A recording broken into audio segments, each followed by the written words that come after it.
Hello, everyone, and welcome to day 2 of week 3 of the BPL. It is the last day before our break. We're so happy you could join us here. I am Sean Lizard, and I am joined by both Wisey and Jace. We're going to take you through the first 2 matches today. Gentlemen, how are we feeling today? Not too bad. Yeah, I'm not feeling too bad either. It's going to be a good game. I know, and looking at the schedule, we actually do have some really good matches today. The first 2 matches feature teams that are both looking to get to winning records at 2-1. The third match, I guarantee, will be a banger, and then the ending match today, we have 2 teams looking for their first win. So that should be very fun as well. So going into match number 1 today, we have Cowabunga versus Beat Drop Bears. Both teams, again, having mixed results here in week number 1. Cowabunga losing in week 1, but bouncing back into week number 2. Opposite story for the Beat Drop Bears. They were able to get a win in week 1, but fell in week number 2. So with both of these teams being 1-1 right now, what are you guys looking for from both teams to get them over the hump and get them to a winning record? Sorry, go on, Jace.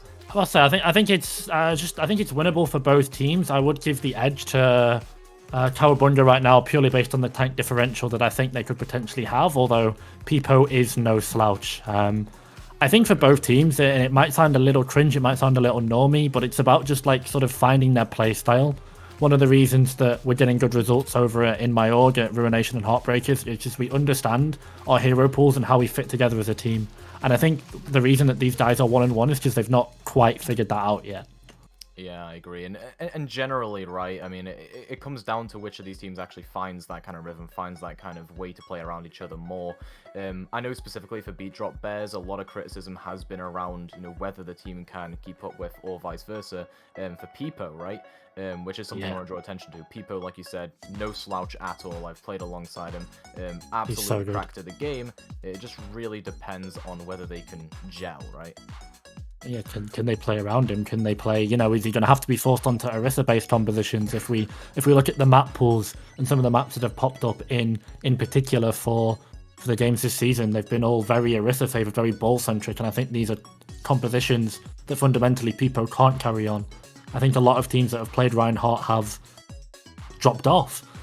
We are going to get a little peek of the first map, and it will be Anubis, so this is potentially big carry on the Reinhardt on the Winston for someone like Peepo. But as the series move on, even still, like, sometimes you have to be on Orisa jail for Temple of Anubis. And that's not going to benefit Beat Drop Bears at all, is it, really? All right, and before we get into this first map, very quickly, predictions from you guys. Who do you see taking this one, Cowabunga or Beat Drop Bears? I honestly think it'll be one of those pretty close games. I think we had one of those yesterday as well. I think it was our first and last game yesterday. Actually, was pretty close, and I think it'll be like that again. I think we'll get like a 2-1 here for Beat Drop Bears. I think Cowabunga have shots to take this. They didn't look awful against Momentum in week 1, and obviously didn't see them week 2, but they definitely have chances to take this. I've not seen much of Beat Drop. I got to cast Cowabunga last week, and I've seen them in streams and etc. So Beat Drop Bears are a really big question mark for me. I know what Cowabunga are going to bring, so I think I give just about the edge to Cowabunga. As I said, I think Chasey is going to be a massive factor in this game, alongside Clockwise and Clap as well, who both pop off at not all the time, but they show up when they need to. So I'm going to give it to Cowabunga for now, but Beat Drop Bears could definitely surprise me. As I said, my knowledge, my expectations, my scouting of this team is quite low. So they're really like a shot in the dark for me. And I agree with the both of you. And going back to Cowabunga, they did have their moments in week 1, which they looked really good, even though it was a 2-0, but it was a much closer 2-0 than the score indicated. So I'm kind of on the fence. Basically, you could literally flip a coin for this game, and it could come out either way. But either way, I think you're going to see a lot of high intensity, especially since you have the chance to go 2-1 here, get that winning record. I think both teams will be playing at their fullest today. Yeah, and really as well, I think the only thing that tipped the scales for me, you were talking about how this is kind of a shot in the dark. I think the only thing that has tipped the scales for me is the fact that Peepo is on Beat Drop Bears. Because I believe in Peepo, ex-teammate, definitely someone who can take over a game, can carry a game. As I've seen many times in my past, both watching his games and playing alongside him. I just 100% believe in Peepo here. No bias, of course. I think Cowabunga definitely have chances, especially with Clockwise and Clap, like you were saying. I just think this will be Beat Drop Bears' game to take if they can gel, like I said. So it's definitely gonna be like a 2-1 for them, probably. Yeah. Okay. And then very quickly before we get into the map, who's a player from each team that you guys will be looking at in terms of, or kind of like the X factor, if you will? It absolutely is Chasey for Cowabunga. And I think for Beat Drop Bears, everyone knows what they're going to get from Peepo. I think for Beat Drop, it has to be one of those DPS, probably Aquarius or Laser. I've heard good things about Aquarius. I believe went for obviously not a hefty price. Beat Drop definitely blew a lot of their budget. I believe they got to the high 200s on Peepo. If my auction stills are recalled correctly, my memory from that auction. So definitely had to scout for these DPS. But Aquarius, yeah, one of those I would look to really saying you have to pop off on this map, because it is Temple of Anubis, and it is a map that you really do you need your DPS to be impactful on. You can't play this map and have your DPS go missing. And as much as, I was mentioning Peepo and how Peepo might be an X factor, I definitely think it doesn't come down to Peepo. It comes down to the rest of the team, really. Like you said, Aquarius and Laser, they've got to be able to keep up with that fast pace that I know Peepo can put out. But yeah, I mean, of course, Shun, of course, will be saying goodbye to you just temporarily until after the game, so thank you for that introduction. But yeah, we'll be starting off here, and it looks like they're doing exactly what we didn't want them to do. It looks like we might get a Peepo this. Yeah, as I said, it's just going to limit them so much, but Cowabunga's comp here is pretty standard on the defense. This is something that we've seen time and time again. Ruination played this comp excellently against Momentum last week, and we clutched out so many good fights because of it. This comp is, yeah, it's double shield, but it's kind of not as well. The reason that you play the Brig and the Diva here is because you just mitigate the dive. One of the weaknesses, one of the main downfalls of a defense on 2CP YZ is that you can get counter-picked and counter-swapped. And the counter-swap to this composition is dive, but when you have the Diva and the Brigitte, it just really negates that composition so much. You get forced into a mirror, and you're going to take your chances in the mirror every day of the week, even if they manage to slightly outspam you, as it looks like Beat Drop have done here with the Sigma and the Echo instead. Absolutely. This is going to be a ton of shield break, which Chasey might not be able to keep up with, but look at that immediately right there. Clap takes out Aquarius. And that's the problem here. You've got to really take off angles if you are Aquarius and Laser, because you're just going to get blown up in those main chokes. You can see Laser here actually looking for maybe a head to click. Jam seems to be the one they were going for, but doesn't quite get in position for that. Instead, Aquarius falls yet again. Yeah, Aquarius goes down, Chasey doing the job. One of the best off tanks in the tournament, knows how to shut down an Echo, and shuts down the Echo he does. That's going to be Chasey's mark for the rest of this map. If he can keep Aquarius out of the skies, then Cowabunga have got a really good chance of winning this. Absolutely, and while Aquarius is returning from spawn, there's all this poke just happening in the choke. They're actually going to walk up here a little bit, our Beat Drop, and the Brigs are traded out, so there's a little bit less stability for both of these squads, and Meister will end up using that Amplification Matrix to take out Hyper Knight with some burst damage. Dragon Strike will actually cut through the midst of Beat Drop Bears, though, and Peepo falls, so it's looking pretty good here clockwise. A good call to try and split everyone off and actually get a kill with that Dragon Strike.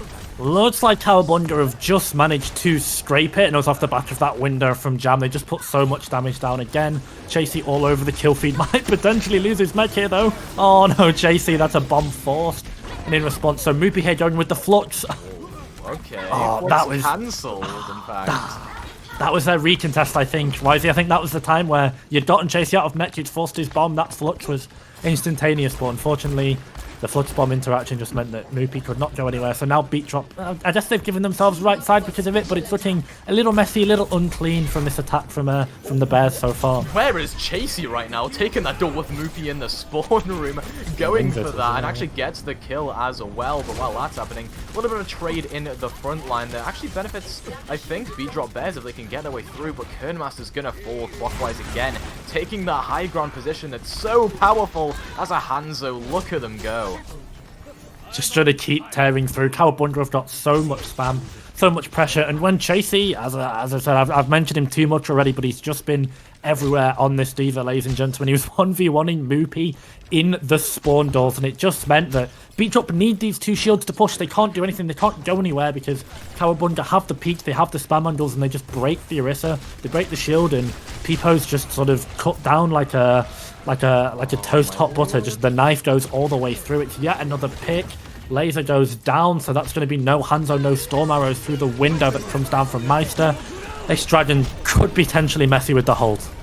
Yeah, absolutely. A lot of damage coming through onto Beat Drop Bears there. And you were mentioning Chasey as the X Factor. Chasey has just been keeping everyone who needs to be out of the fight. And another kill there. Laser. Storm camping Laser. Are you kidding me, Chasey? Stop showboating, for the love of God. Oh my lord. And you know, there is a lot of pressure there onto Hyper Knight. Does get taken down, but that bomb into the back will force out the Immortality Shield. And the remix comes the turn master. Chasey still popping off. And Clockwise in the back as well takes out Meester. So once again, it's an even fight here off of the back of those two players.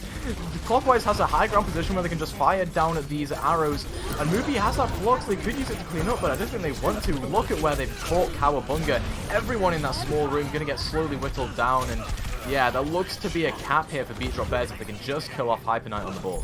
Yeah, it was a positive and a negative for Cowabunga. The positive is that Chasey had once again gotten a spawn kill on Laser, but the negative is the fact that Chasey was in the spawn, and he really was. Their man doing absolutely everything. They got pincered onto this objective. They're now going to stagger here one by one. No chance of contesting the point, and just as the clock hits overtime, it strikes 12. Midnight comes up.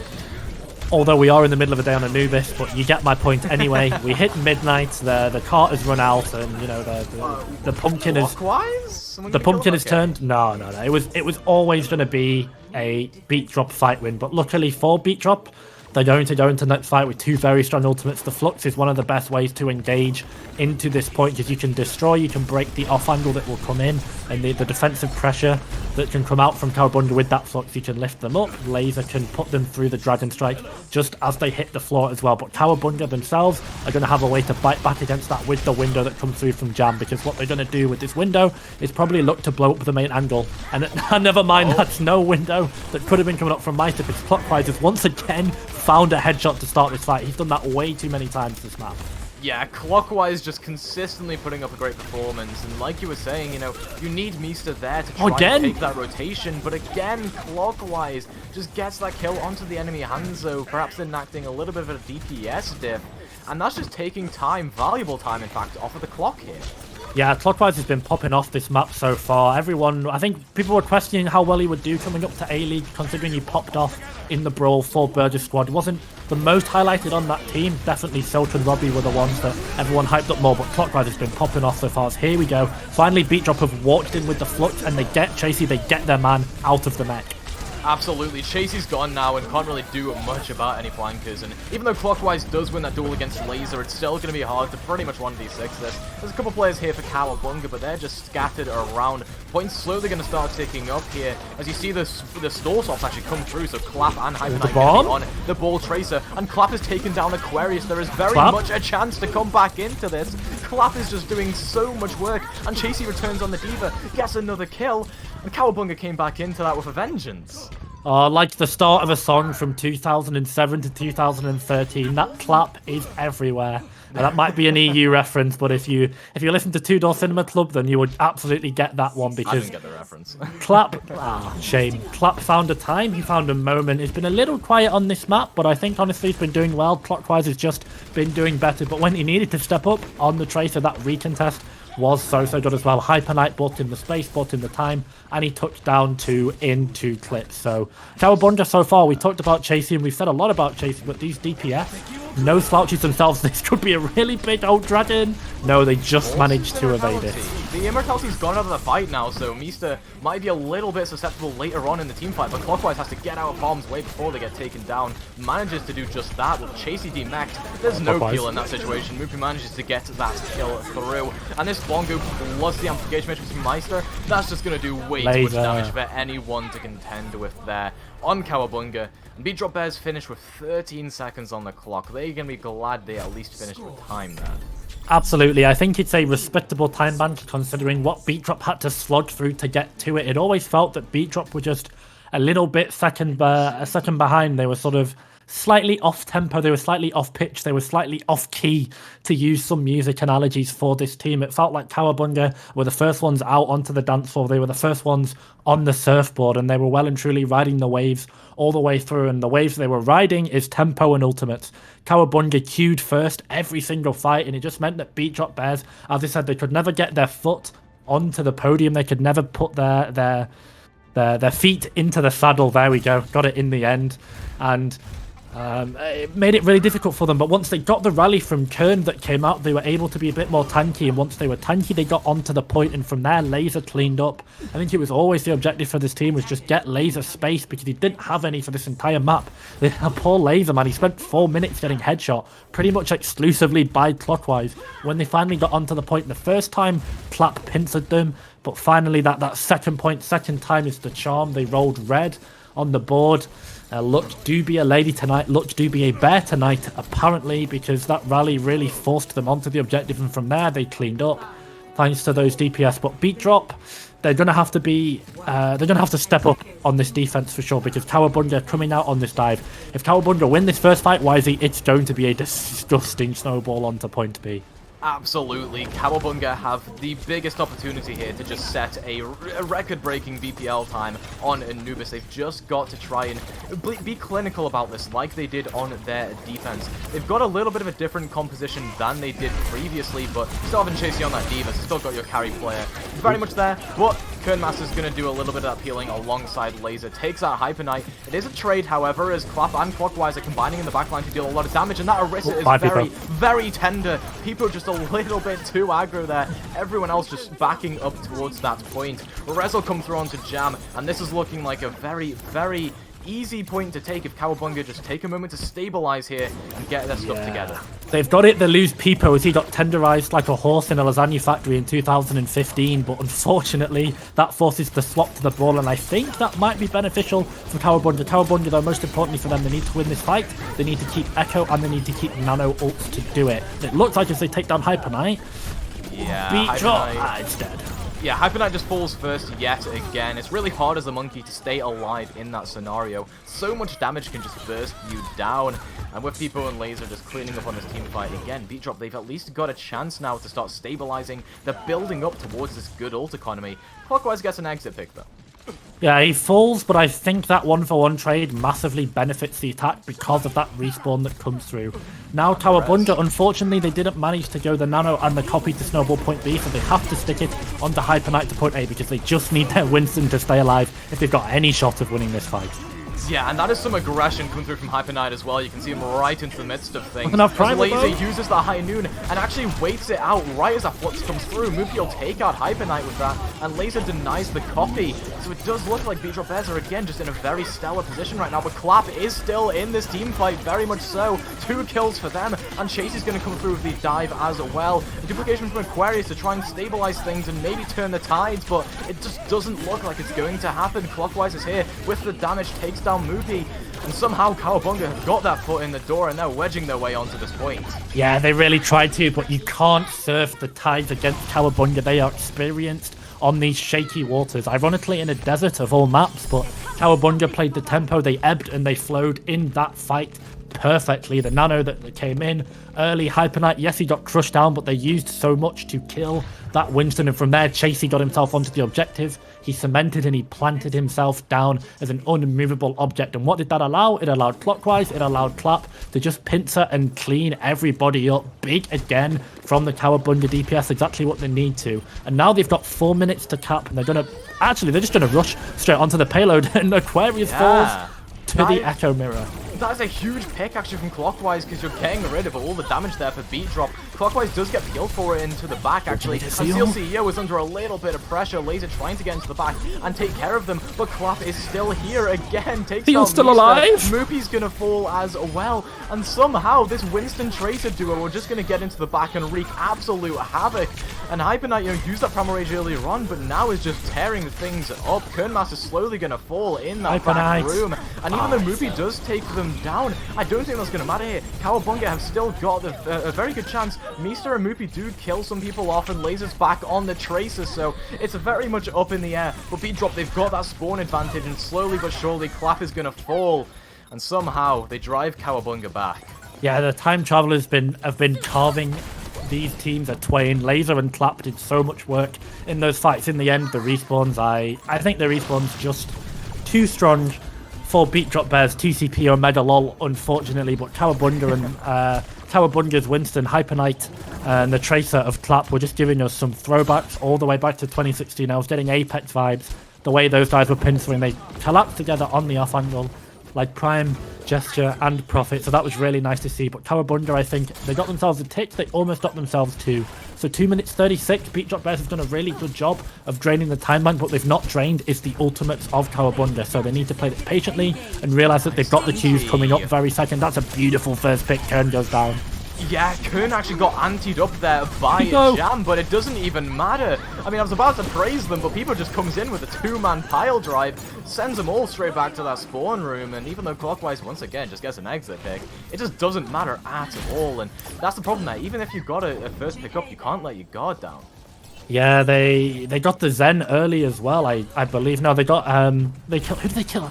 I've completely forgotten, but Cowabunga managed to get the early pick, but Beat Drop Bears, they're all in. It's just so much better because of the power and the pressure of the ball. People were engaged and he found 2 with the pile driver, but the fight was already done even if he didn't basically just one-shot 2 people with that pile driver, because Aquarius and Laser were ready to pounce at any second now, and this time bank is draining little by little, and Beat Drop Bears are coming up on basically 6 ultimates. So Cowabunga, yes, they've got Nano, yes, they've got Primal, but they're going to have to do something miraculous to go against this treasure chest that Beat Drop Bears have got for this defense. Yeah, and Mista manages to keep themselves alive with that Transcendence, but somehow Aquarius just a little bit too far forward, doesn't get caught by it. Laser's going to fall as well, so there's your DPS presence gone. Beat Drop Bears, they've got to start investing mad to try and turn this fight in their favor. People's at least going to zone some people off of the point and buy a little bit of time with those mines, and Aquarius and Moopy have come back with kills, and Cowabunga smartly decide to go back here and stabilize. Yeah, lucky for Cowabunga, their mechanical ability really picks them up and carries them through this fight. They managed to force 4, maybe 5 ultimates out from the Beat Drop Bears, so they've just got a copy to go against with. Unfortunately, they give up the crown, that prized possession that is the Nano of Jam, but as we get into basically final fight territory, they've got their own rally, so if they can draw it out, if they can extend it, they're going to have Clap falls. Do they make a decision now? What are Cowabunga going to do? If they stay in Dark, they could potentially get pincered by Aquarius. They do not want to stay here. Why is it going to be really, really bad? But people forced. Yeah, that's a really good kill. I mean, somehow People dies there, and that actually will be Cowabunga's initiative. They're going to try and dive in with that rally and that monkey. There's duplications from both sides, actually. It's just absolute chaos. I mean, look at this. The duplications are on both sides. Clap's going to get that pulse bomb onto Mista, so getting a little bit of revenge there.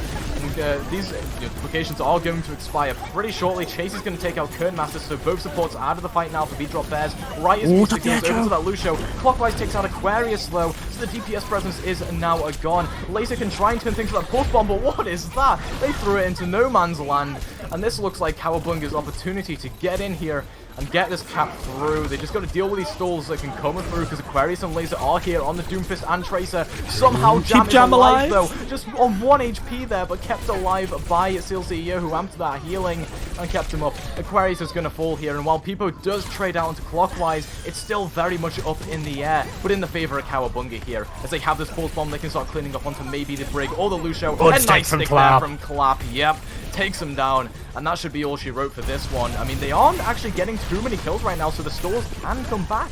Look at this. They're going to have a rally coming back if Kernmaster can get here in time. Chasey's still in mech. Chasey's still in mech, though, but the Doomfist from Aquarius, he's had 2 bites of the cherry, but I think finally, in the end, they managed to get the cowl off the surfboard. Beat Drop Bears, by the looks of it, by the blessed gods of 2CP, and by some excellent stall play from Mista. The mascot, the Lucio, was Eurobeat vibing all the way through. He was living on the pillars of Anubis, and they've done it. Off the back of the stall, they got 3 or 4 hits up to, and eventually they swung it and they hit the home run. Cowabunga are derailed, and Beat Drop Bears take the first map. It wasn't convincing, it wasn't clean, it wasn't pretty, and it wasn't quick, but when you're 1-1 in the Bad Pachamari League and on a map like Temple of Anubis in the way that 2CP goes, especially considering how your attack went, I think they will be okay with it. Beat Drop Bears should not complain. They have nothing to be critical about. They got the map. They got themselves on the board. Remember, it is a best of 2 series.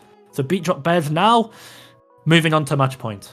Yeah, absolutely. B-Drop put up the performance I thought they might, you know. It was a difficult, at least, performance for them on the first half because, you know, that attack really went askew for them. They didn't really have those opportunities to go in and utilize their DPS pressure as much as they would have liked to. But at the end, you really saw Aquarius and Laser come into their own. You know, sometimes Aquarius would fall to Clockwise, sometimes Clap would end up taking out Laser. But when it really mattered, Aquarius and Laser were there.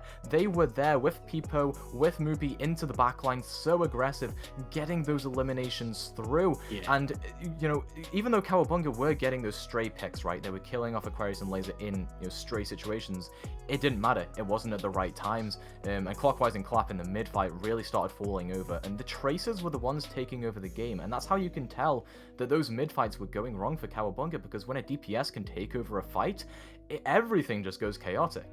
Absolutely, they just couldn't clean up. Chasey, I feel like he just had too much to do in the end. Once they got him out of mech, once they zoned him away, Laser and Aquarius just sort of encroached themselves onto the map, and it feels unfortunate to criticize the DPS of Cowabunga considering how well they did. The backline as well, Gavin and Jam were so good at keeping Hyper Knight alive, even when he jumped in really aggressively and the defense matrix from Chasey was not present because of the speed at which Hyper Knight engaged. A little bit questionable, some of those jumps, I will admit, but it felt like such a weighted coin flip.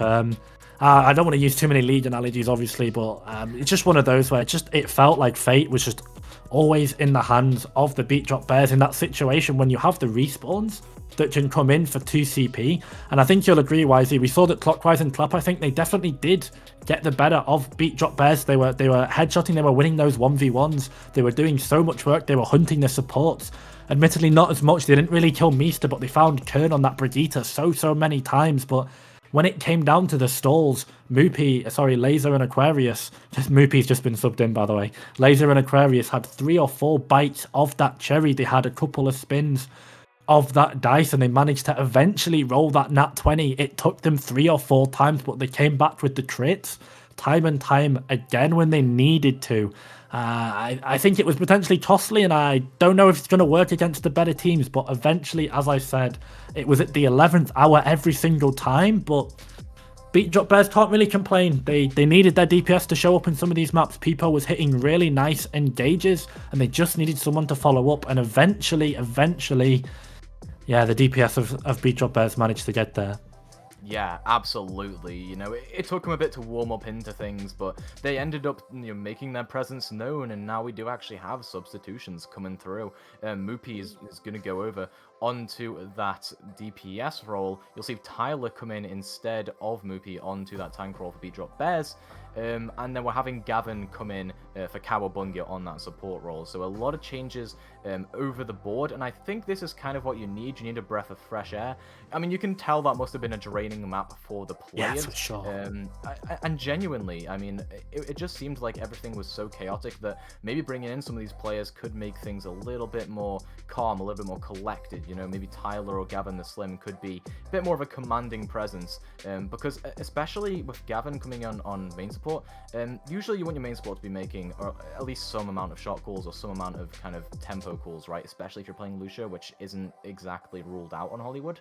And that could actually assist Hyper Knight for Cowabunga in being able to play the tempo correctly, because you were mentioning that they were just jumping in over and over again when the team wasn't ready. Gavin could be that kind of tempo controller.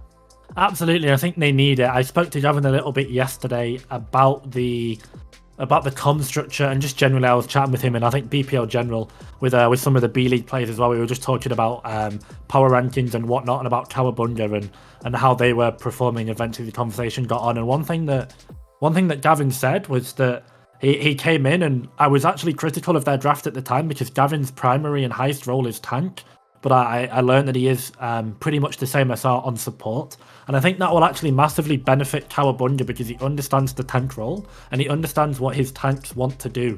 And why is that important? Because I think you'll agree the tanks for Cowabunga are absolutely the win condition, as they are for most teams in the Bad Patch Tomorrow League, because of the strength of tank players we've got in this league and because of the strength of the tank role in general. So being able to have a support in that's good and that understands the tank role, he will know when to engage when his tanks don't want to. He will know to prioritize that Winston, that Diva, that Orisa, that Sigma with those resources. And He basically said himself, like, hey, like, Chasey is the carry of this team. You know, he's the best player on our team by far. He's so good. He plays one of the most impactful roles.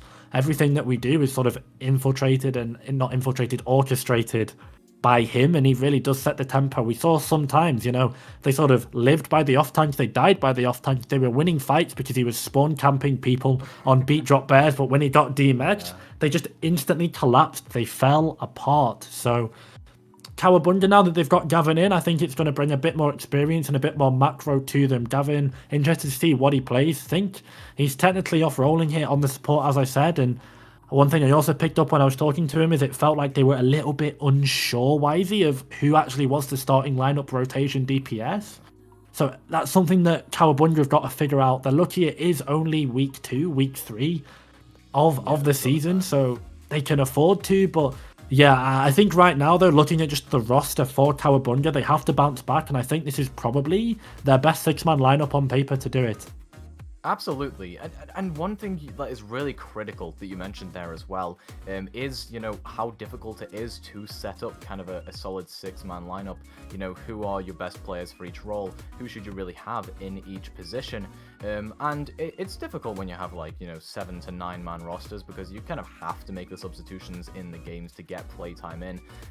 But as a general rule of thumb, you know, you want your most important, your best quote-unquote lineup in for those more important maps, which, to be fair, could be now for Cowabunga. And has you know, to be now. Yeah, and I've been a victim of this myself as well on Nightmare in B-League, right? Because we kind of have this weird rotation going through where we're putting some players onto main support, some players, well, I say some players, me, onto main support when I'm a DPS player, right? And that is just mostly for comms, and that could be what's happening here with Gavin, which is the point I want to make. Gavin's comms might just be the reason they're putting him onto main support. I'm not entirely sure how true that is. That's just an assumption. Maybe. I think tank players naturally do come more. I'm not quite sure if Gavin is an off-tank. I think he is an off-tank. So obviously, as we said, he's not going to budge Chasey off that role. I don't think they'll quite experiment with the double off-tank. I think that's something that's exclusively Ruination, which we like to see. A bit of Green Bean 17 from Distortion on the Roadhog. But you mentioned those rosters. I think it was almost a pitfall of the draft. And we saw it last season, right? Actually, with Resurge. Resurge had a very strong 7-man roster. But what happened when their sub-main tank came in, and when, I've completely forgotten who I think it was Dust, the main tank of Resurge. Oh, it was Dunk, sorry. When Dunk went out from Resurge last season and Clones came in, yeah, there was synergy issues there, and there was definitely a drop in quality. I think that's fair to say, but fundamentally, they played different styles, they played different compositions. Clones was more of a Reinhardt player, when the rest of the team exclusively basically one-tricked ball dive compositions. So it left Resurge at such a fracture that they basically just coughed up that map every time. And then they were going into the decider, the tiebreaker, having to win with their strongest roster. So I do wonder how some of these teams are sort of wondering, you know, you can't really win. It's almost you have to get the best of both worlds. If you go with a strong 6-man roster and you pick up 1k, 5k players for your bench, then when you have to sub your bench in, you're going to massively drop off, and you're just going to cough up a map. But on the flip side as well, if you've got a lot of talent that should be playing and should be starting, then you have to integrate them. And yes, you might get stronger on your second map, but your first map will probably be weaker because of it, because you really need to glue and you need to build that synergy. And it's something that, again, I was just waiting for both teams to get a ready check into lobby, by the way. Synergy, I think, in this league is so important because of the compositions and everything in general. We've got the second map and it will be Hollywood. Looks like we are going to get a ready check from both teams. But yeah, synergy is so important, and I think we're seeing the teams at the top.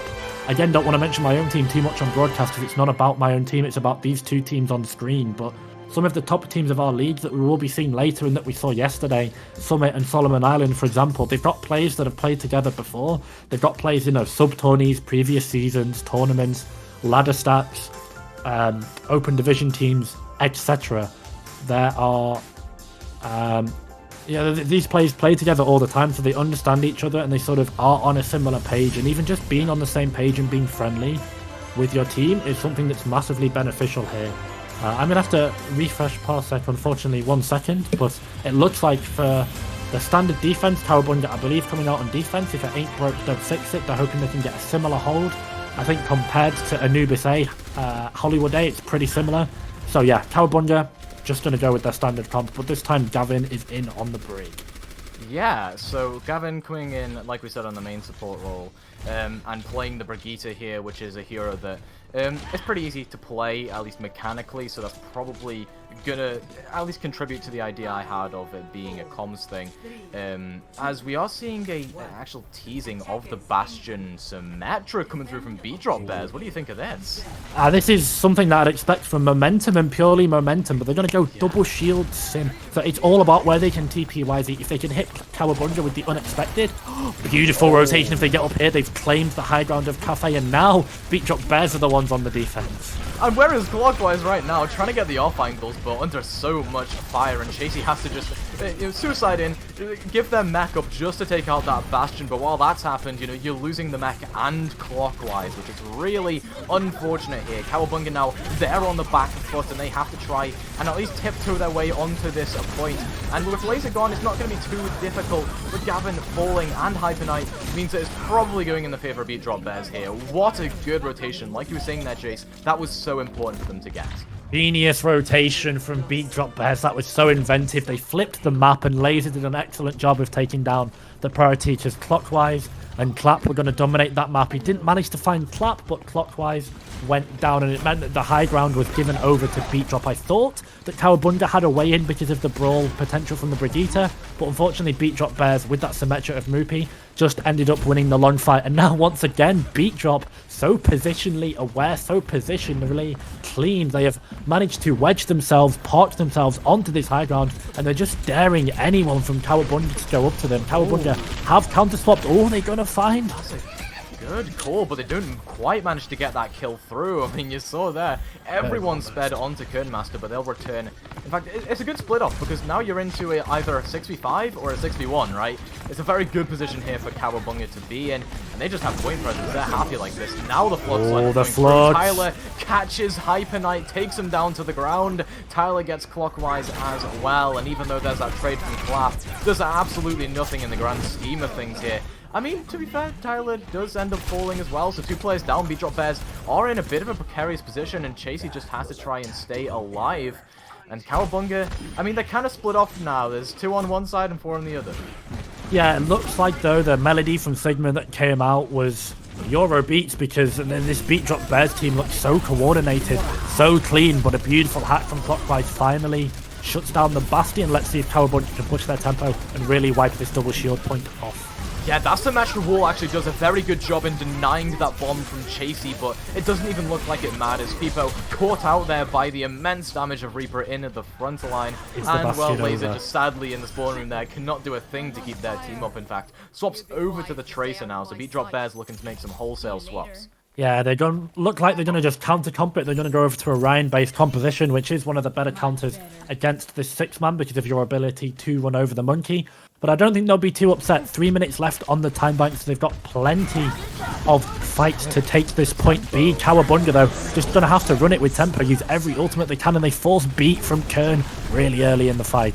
Yeah, and you weren't lying when you said every ultimate. I mean, they used Primal and Beat just to try and get in there. And what have they gained? They've only gained space and absolutely nothing as that C9 attempts to come through here from Laser, forcing everyone back and actually allowing Beatrop Bears to kill off Gavin out of position away from their team. And while that's happening, Ruby gonna try and catch the high ground here, taking that dual low with Clap, gets absolutely juked out there. Special with move. the Wraith form. Now Clap will come through into the back and get this Death Blossom through, but Immortality and Matrix are there to peel for the team. Beatrop Bears gonna be completely safe and sound after that. EMP used from Clockwise though to try and turn things. Chasey comes through with kill on the bomber as well. Takes Tyler out of the mech to boot. Oh, Chasey! Oh my lord, Chasey is just carrying their team through this fight. Absolutely dragging them over the finish line. Not really the finish line, more like the midpoint, but still. It was a 5-man EMP from Clockwise, but yeah. Clockwise knocked them up, and Chasey knocked them down and blew them away with that self-destruct. Mr. Money in the Bank comes in clutch again for Cowabunga. They needed him to, and delivered. He did. So now they really staved the push of Beatrop Bears. They're draining this time bank. It's a beautiful boop as well. And they found Moopy the McCree on the isolation. Can Clockwise take him down? He gets so low. But on the backside, someone's looking to cap the point. They're winning the fight. Yeah, I mean, Cowabunga came in there, they got the hack onto Moopy, and with Kernmaster gone, there's basically no chance of healing, especially given that Tyler was all the way in the front line trying to assist Pico in staying alive, which ended up not happening anyway. But yeah, Cowabunga, very good initiations coming through from them, repeatedly, in fact, very consistent. They're doing a really nice job of just sort of being able to split up this broad composition of Beat Drop, and they're managing to isolate targets. There's no Mei, there's no Reaper on the side of Beat Drop, and unfortunately this Kree and this Tracer are actually quite strong in 1v1s, but they're very, very punishable to the Diva and to the Reaper at this range. There's 1 minute 24 left on the time bank. Beat Drop forcing it though, and they run right into a Coalescence from Jam. This is another fight for them off the board, and I don't really know where they can go here from here, Wisey. They've got a lot of ultimates coming up, but one thing you don't want to deal with is EMP. Clockwise is going to be on 80%, probably going to get EMP in this fight, if not the final one. Cowabunga have been excellent this map at just staving off Beat Drop. They've just not been able to get a foothold on this position since swapping off the Bastion. They got completely derailed. They've had their music, they've had the cords, the auxiliary cords unplugged, and they just can't do anything. They really need to pull themselves back together because they don't have the time to mess around. It's going to be a bomb engage from Tyler, is countered by the Beat. Yeah, exactly, and with a 1-to-1 trade, actually, it might be a little bit even here, but Cowabunga, they actually trade out there onto Meister. A good Death Blossom from Clap just to try and take that Baptiste down, but a high noon from the off angle. Moopy doesn't actually catch anything with it, and now the EMP engage as well from Clockwise. So Brilliant stuff coming through there. Kernmaster's Beat entirely disabled, unable to keep their team alive. And Beat Drop Bears, they'll be scrambling to get back to this point with 15 seconds on the clock. Yeah, I think they took the fight at the perfect time, did Cowabunga. Clockwise's EMP was late, but it had to be. But luckily, it found 3 nonetheless. Got both tanks and one of the supports, and it meant that Cowabunga could just clean up. And if Beat Drop Bears have to scramble to the payload, they lose one by one. That's already Lucio gone. Meister has to pop the window as a prayer, and I don't think they're going to be able to do it. Laser just has to find someone, anyone, but all his team are dying around him.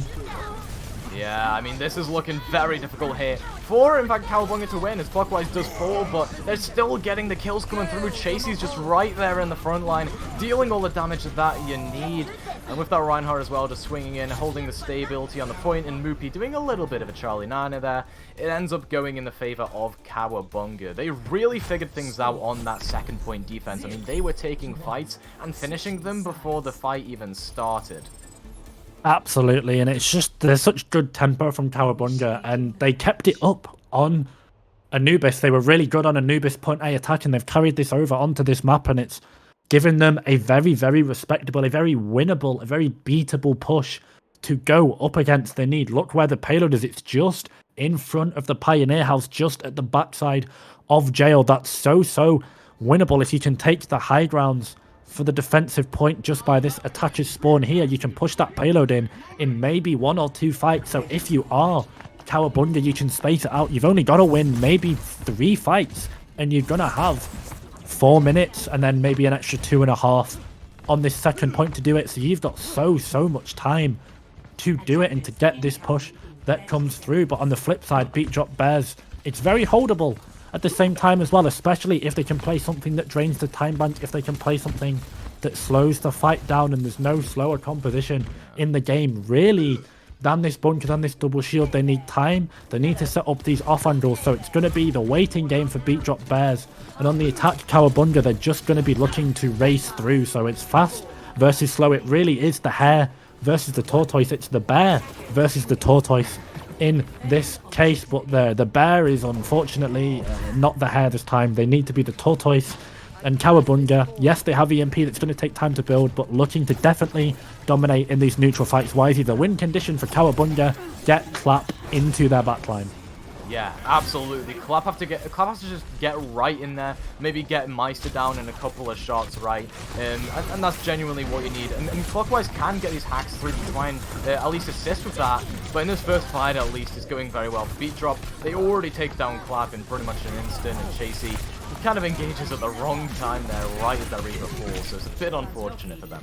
Yeah, not too bad. They do manage to build up a third of that EMP, which is really the only positive that you can gain from this fight. Cowabunga have to make a massive gamble here, because every fight they lose, and every time they wait and every time they wait around and they stage is good because Clockwise can build EMP, but you just give over every other ultimate to Beat Drop and you've only got one EMP, and the last thing you want if you are Cowabunga is to go with this EMP in overtime, panic and mess it up. So Beat Drop got ultimate advantage and they've got tempo advantages. Clap is forced out onto the high ground, but no, it is not quite Friday, it's Sunday, but the Reaper still very, very strong, takes down Moopy.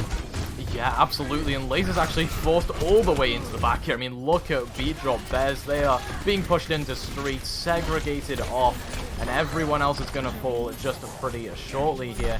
And that's a problem there, right? Cowabunga, they managed to just get in there. They managed to take out Moopy and split off a couple of players that you really need to kill off, including Laser and Mista. Yeah, Moopy flew a bit too close to the sun.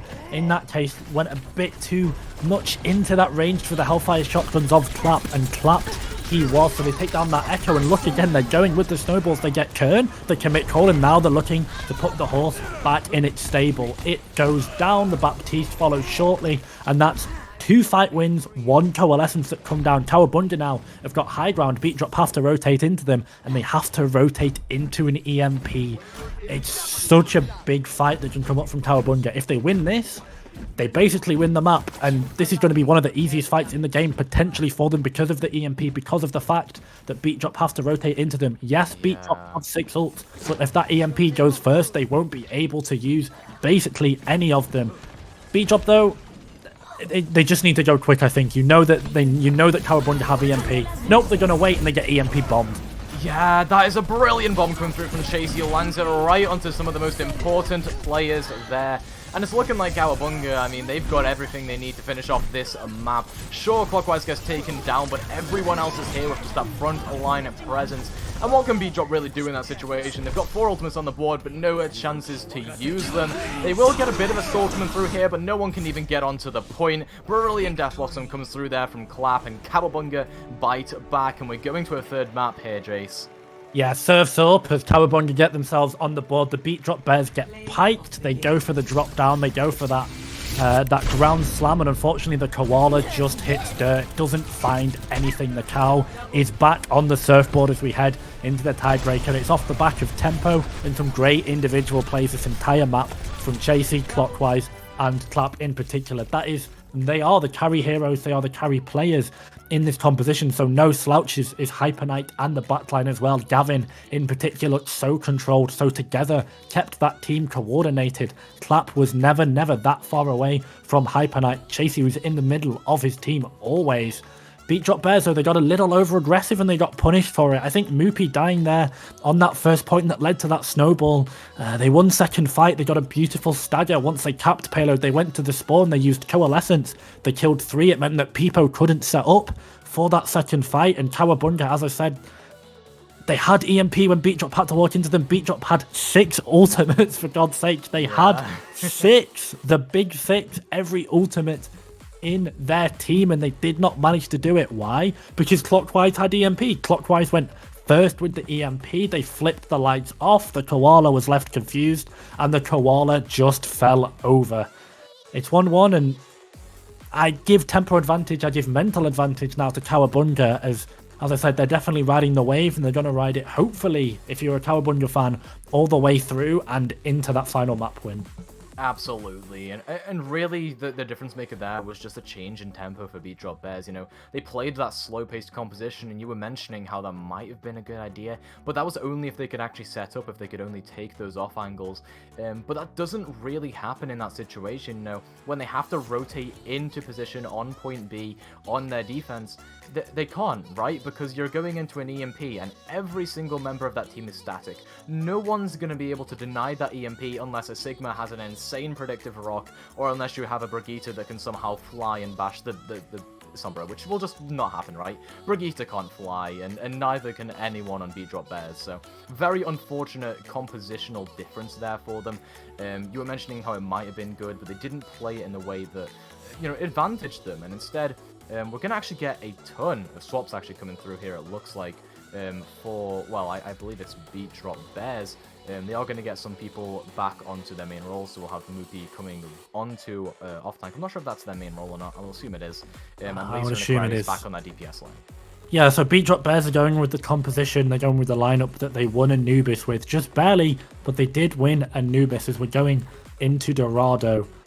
It's going to be a little bit sketchy, a little bit scary as we move into the Halloween and we get closer into those spooky months. And Beat Drop Bears, not quite sure how the Drop Bears and the Koalas of Australia do in the Halloween months, or how they do in the night, because Cowabunga, after having played not a dive comp, but a mobile comp, a comp that wants to run on you, take space and take ground. We're going to be going onto Dorado, ladies and gentlemen, and it's going to be perfect for the Winston of Hyper Knight and for the Diva of Chasey and for the DPS, for that Sombra of Clockwise as well. Not quite our hometown, I believe Sombra is... No, Sombra is Mexican, actually. And Dorado, well...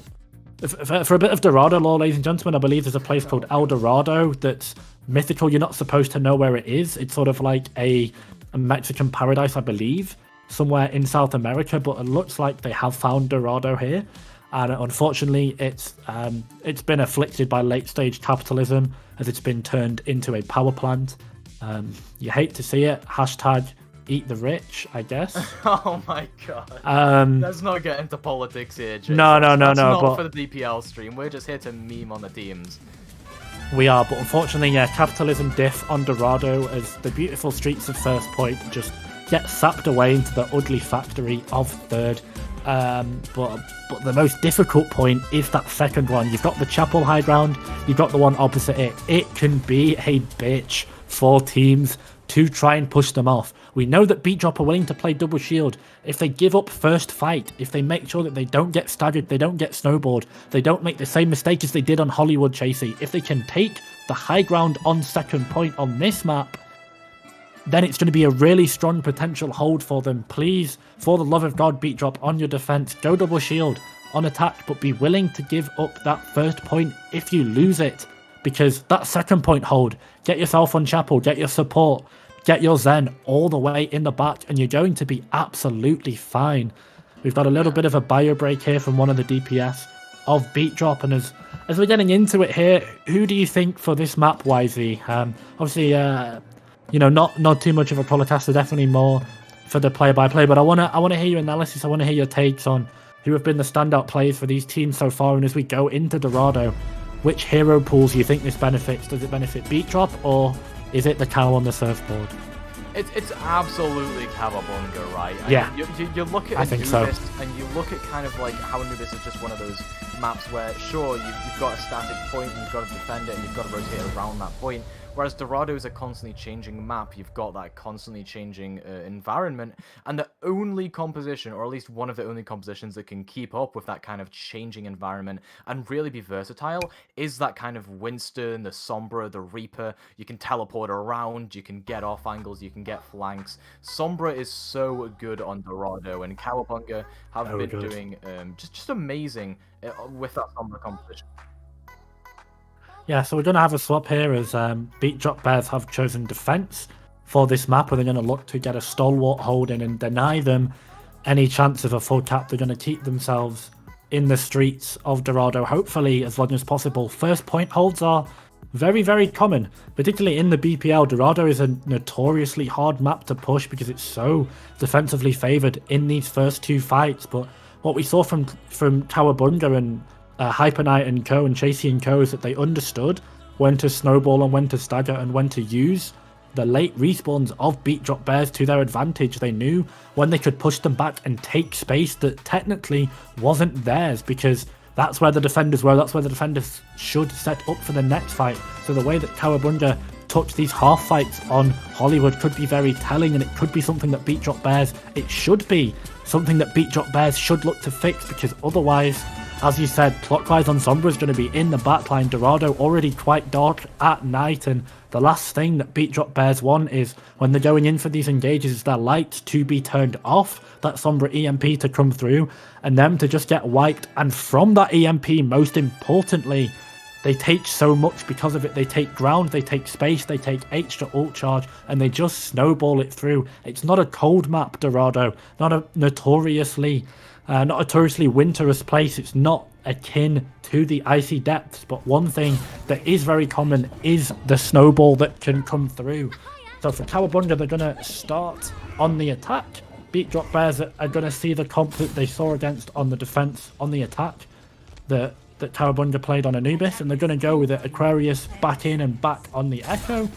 Moopy going back to the Diva that he played actually quite well in on Anubis, but definitely did a bit more damage on the Sigma, I think. And Laser going to be going on this Tracer. So Beat Drop, they've got high ground, they've got everything that they need to get this hold. Peepo is on red, good. Meester is on blue, they've got that sight line. Beat Drop just need to poke, delay time, and charge up that Nano Boost, because once they put Nano Boost onto Winston of Peepo, that is the carry for Beat Drop Bears. Yeah, absolutely, and then immediately, just a very quick team fight coming through here at Cowabunga. They dive straight onto that high ground, anticipating that Peepo and Mookie would be setting up there, and they actually force them away from that high ground. Peepo, under a lot of pressure, has to just back out with the help of Mookie. But look now, Clap can set up on this off angle. Look at that sneaky position, and actually will be able to just poke out at Laser a little bit. And now everyone on Beat Drop Bears has to back up and take this fight in actual streets. And I mean, Mookie is under a lot of pressure, so is Peepo, and those two players are going to have to back up a little bit. Look at the space being taken by Cowabunga. They are so aggro. They get the kill off onto Aquarius as well. Clockwise starting off this fight strong, drawing first blood. And Peepo, well, they are not long for this world. Slowly going to get chunked down. Might even stay alive with the help of that. The Nano? Actually, Meister, yeah. Comes C9. very quickly. They C9 though, like you say. And yeah, it's just a little bit unfortunate. They were too focused on trying to kill people instead of getting onto the actual objective. On the good side though, this map was very thematic. The Surfboard team took a note out of the Hawaii comp book from the Dallas Fuel, and they played this sort of Dallas Rush comp that we saw them play when they went to Hawaii for that first time. I believe it's called like New Goats or whatever it is. But Beat Drop Bears, unfortunately, having their head in the clouds, they Cloud9, they C9, and they completely forget about the objective as they manage to push. Actually, Cowabunga C9, never mind. Either way, you hate to see it because my narrative was ruined. But nonetheless, Peepo had the Nano, so they're going to have their defense a little bit held, a little bit pushed back as now Cowabunga. They've got the high ground, they've secured Chapel. Hyper Knight with this Primal just going to go aggressive. Yeah, absolutely, and look at Hyper9 get right in there onto Meester, going to start batting them around, and this gets rid of all that frontline presence you need for Beat Drop Bears. You know, people are trying to get in here and deal the damage, but Aquarius is having to take over that main tank role with that duplication, and the Clockwise is going to come through there, gets that duplication actually removed there just shortly, and yeah, people are getting taken down here. It's not going to be easy whatsoever for Beat Drop Bears to win. They're slowly going to get taken down one by one, but you know, trickling in now, just trying to get some presence on the payload to out. The Laser is going to fall late here, and a very nice dodge there, like you say. Yeah, Clap dodging that full actually. I realised that Beat Drop Bears did actually C9 because they're the ones on the defense, but yet again they cough up the payload, and now 5 minutes. I talked about the snowball at the start of the map. Cowabunga riding the wave, they're riding it fast, they're going all the way through. Chasey throws the bomb, he takes down Meester, but Laser firing back onto Clockwise should just hold the push a little bit. They should take their foot off the proverbial gas just a little bit and get themselves set up for this next fight, because they don't have copy, they don't have coalescence. They've got coalescence soon, but they're not 6 for it. So for now, Cowabunga have just been a little bit halted, and it gives room for Beat Drop Bears to adjust and to give the Nano on to Peepo for the recontest. Yeah, Peepo is right in there though. I mean, look at them go. They're trying to put some presence in, but Clap just farming them for that ult charge, and now uses it. Gets a lot of damage in, but no kills actually gained from that Death Blossom, and that's Cowabunga's kind of signal to just rotate out, stabilize a little bit. They don't really want to take that fight. Yeah, they're out like the UK from the European Union. It took a little bit. They were a little bit quicker there than the EU were, but than the UK were, but nonetheless they managed to get out in the end. But like the UK, they bleed so much for it. They only have the coalescence to go, and they give up so much ult charge to the Beat Drop Bears if they have to go with this coalescence, Wisey. It's the only ultimate they've got. Yeah, that coalescence though is dealing a lot of damage actually. Laser and Aquarius so low on HP, but Clockwise is going to be able to fall instead. Finally, Laser will be lasered down by Clap. In fact, as Hyper Knight and Peepo both using this Primal Rages to try and get in and deal some damage and disruption, but it looks like it's going to be in the favor of Cowabunga here. Takes down Aquarius, take it down Peepo, and now this car will start rolling forward. It's going to come down to this final fight here, but Kernmaster has a beat. Look at this time bank from Cowabunga. They put so much through. It was really nice to pick off the Echo from the hands of Harambe. That was Hyper Knight on this Winston. They go with the beat early, and both teams mirror it, and it's going to be such a brawl on the point. But unfortunately, Clockwise is mirrored. He's duped for Lucio. Oh Yeah, no. well, to be fair, they can get a second beat off of this. I mean, it's going to come through here. It's going to keep a couple of people alive. Wait, actually. big? Hypernite and Chasey have so much presence, and they're going to get in. Laser just able to get taken down by Hypernite fearlessly because of that beat health. You don't usually see a Winston just going straight for a Reaper like that, but it works out. And Cowabunga right in there. 3 minutes 18 seconds on that time bank. You know, I think I was correct in saying that the versatility of Dorado really lends itself to this composition they're playing. Yeah, the verticality, as exactly as you said, the verticality of Dorado, the length, the way that you can snowball, just the position, the geometry. Wait, the geography. What is it? Which one is it? Both. How about both? Both is good. Both. I'm right. Smile. Not wrong, copium, but nonetheless, Cowabunga, excellent time bank. 3 minutes on Dorado. I believe they only lost 1 or 2 fights, and one of those fights that they lost, they decided to pull out and take a quick re-engage onto. So Cowabunga being very decisive, and just the tempo at which they're playing at. Beat Drop Bears are being ran off this map. They're being run at and they're being ran off. They should be scared. They should be terrified right now because, oh, look at the lights. So pretty. I got distracted. But anyway, they're so pretty. I love Dorado. It's one of my favorite Scenic maps. I think people hate it for its gameplay design, but look at that. It's so cool. It's definitely one of my favorite maps. They're not quite, I don't think they are favelas. You can't class them as favelas, but just sort of the South American scenic and the different coloured houses. Anyone in the UK will get Balamori vibes here. Listen, I know what Balamori is, but I somehow don't get that reference. Do not kill me. The coloured houses, man. The coloured houses. Let's move on. Anyway. Yeah, nonetheless. Aquarius. They're going to be playing... Yeah. So they're going to try and match this kind of tempo that Cowabunga were putting out. They're playing the Tracer Echo composition. And they're going to try and go very aggressive on that offense, but it's going to kind of bite him in the backside here as Clockwise gets a kill onto Aquarius. This always happens when these players are playing the same hero. Clockwise always seems to just get that DPS through. Clockwise, I think he's actively looking for the DPS of Beat Drop Bears as well. He says, listen, no. I am the only Echo that's allowed in this lobby. And every fight that Cowabunga win is just less time bank for Beat Drop Bears if they even think about trying to finish this map. It's DPS diff again. It's Echo diff again. Clockwise gets him for the second time in a minute. Yeah, and they are just holding right up to the spawn here, are Cowabunga. Disrespect, I don't blame them, right? Because Beat Drop Bears, if they can't get out of the spawn room, I mean, the Cowabunga just farm ultimates that can get those kills like that, and now they've forced Aquarius to swap over to the Reaper. Yeah, they need to, because they just need to put some pressure on Hypernite and Chasey, but Clockwise is definitely the main villain for them so far. If he can copy anyone this fight, it's going to be messy. It's a rally versus a copy. The Nano comes in onto Peepo as well, so it's a fight that they want to invest in. It looks like Beat Drop Bears throw everything in the kitchen sink, and they needed to, and that kitchen sink hits the Cow square in the face, turns him into mincemeat, and finally the payload is unlocked and rolling for Beat Drop. Yeah, I mean, mincemeat is a bit of an overstatement there. I mean, Cowabunga still have a lot to work with for this next fight, and that beat is going to be one of them, right? Both supports had to be used by Beat Drop Bears. Yeah, exactly. Cowabunga are going to come in quick on the recontest, so they'll have no fear. Even if they lose here, even if they bleed ultimate charge, it's alright because they're going to have the second point hold. A little bit of skirmish. Ooh, clap on the TPs in the bad line. That's a lot of damage. You're going to need some flex heal for that. Meister and Kernmaster both going to end up falling.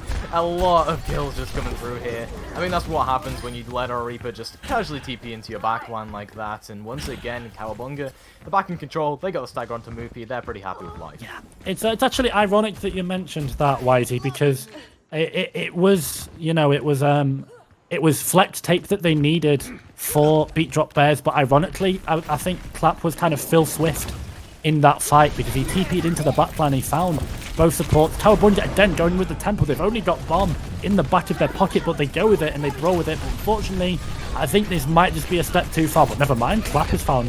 It's winnable. Yeah, I mean, Clap once again just bailing Cowabunga out of a potentially bad situation. Moopy's going to come through with the bomb though onto the sidelines, forces everyone into that small room. Doesn't quite matter though. People under so much pressure might have to use the Primal Rage if they want to stay alive, but Aquarius is coming through with the Death Blossom, takes down Gavin. That's a Lucia speed boost gone. Gavin can no longer control that tempo, but I mean, Clockwise says, hey ho, your Lucia's gone, and so is ours. And then, yeah, Laser's going to get that pulse bomb kill through onto Hypernite, at least evening the score a little bit. And it looks like Beat Drop Bears are getting into this pretty confidently. A Coalescence use at the end here from Mista just to turn that around, and they'll get this point a cat, but even so, I mean, look at their time bank. It was whittled down so much there.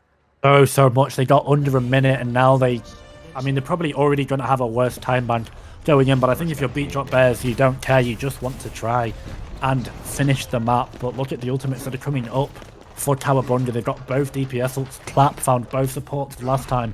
He had that spin to win. He had that Death Blossom. And, you know, Clockwise has just been a menace on this Echo the entire map. Not quite on the copies, but even still, just in the neutral Echo form. Chasey kills Moopy, who is out of the mech and unable and ready to go. So yet again, it's a fight that isn't really a fight for Beat Drop Bears. They just run them off and they run them back to spawn, and I don't really know what they can do here. Yeah, there's absolutely nothing to do. I'm just laughing at Aquarius' TP there. TP is like 2 meters away from the car, from off the car, and that's I guess I don't even know YOLO what kind bomb. of that was. YOLO bomb. I don't have words to describe that. A YOLO bomb, I guess. Yeah. But the recontest, I don't know, Beat Drop Bears are a little bit staggered, and Clapper's found himself into the backline. Oh no, what's worse than one Reaper? It's 2! Clap gets 2 again with the Death Blossom and Clockwise. There's anything you can do, I can do better. Doesn't quite manage to find it though.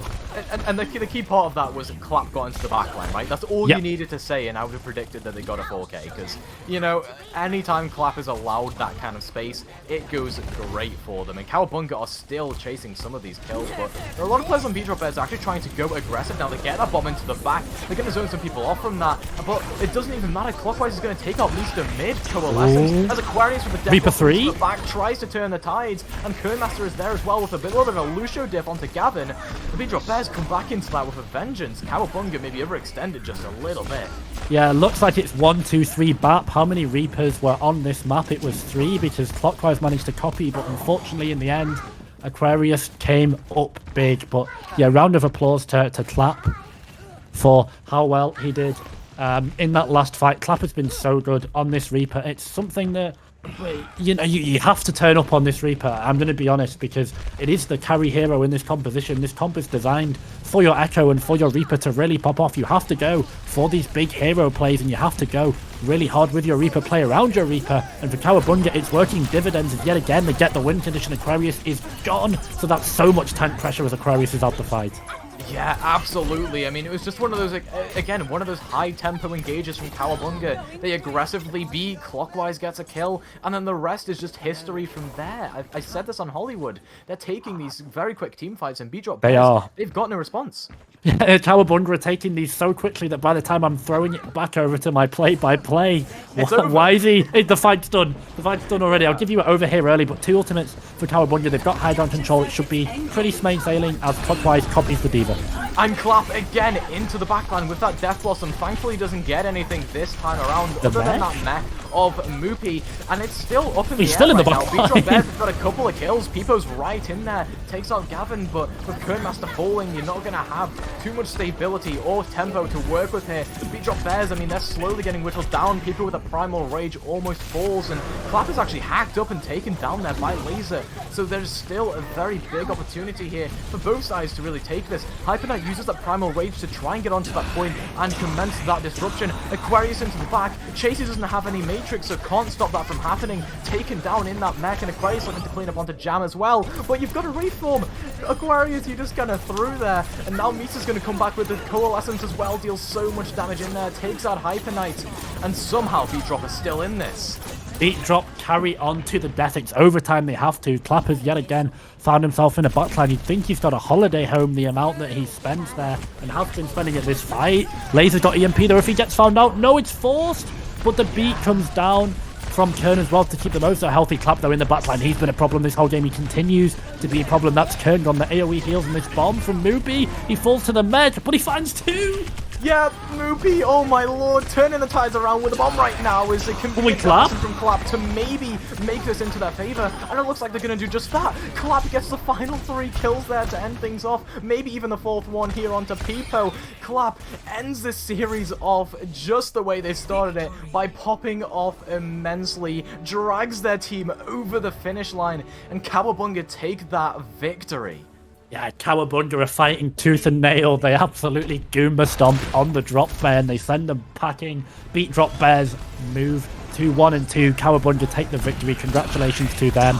And Clap was just insane this map. This was an MVP level performance on Dorado. Not quite ready to spin the tail of the tape just yet and put him in any sort of contention for anything. But oh my, look at the damage. Clap did 16k damage that map. That Reaper was everywhere. Beat Drop Bears are going to be checking under their bed for Clap before they go to sleep tonight. Because, oh my, that Reaper was just insane. He needed to, because he was the carry of the composition, as we said. But big round of applause, big plaudits, big credits to Clockwise and Clap that map, because Cowabunga, whoa, those DPS were spicy.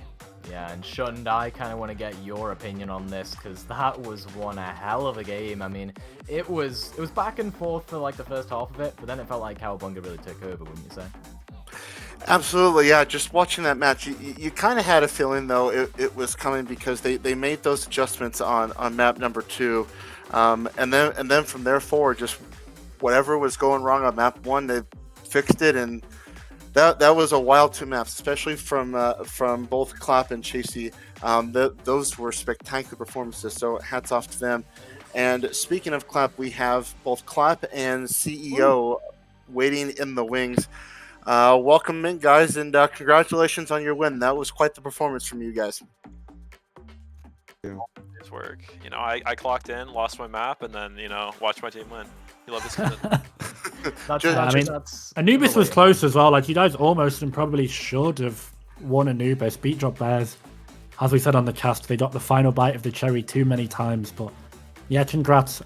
Clap, thoughts on just being like the best Reaper in the lobby? Like, I don't know, like you on Adderall or what? Like, what was that? Holy, you were so good on Dorado. Well, I don't know. I feel like I just watched a bunch of Drifter play Reaper, you know? Nice.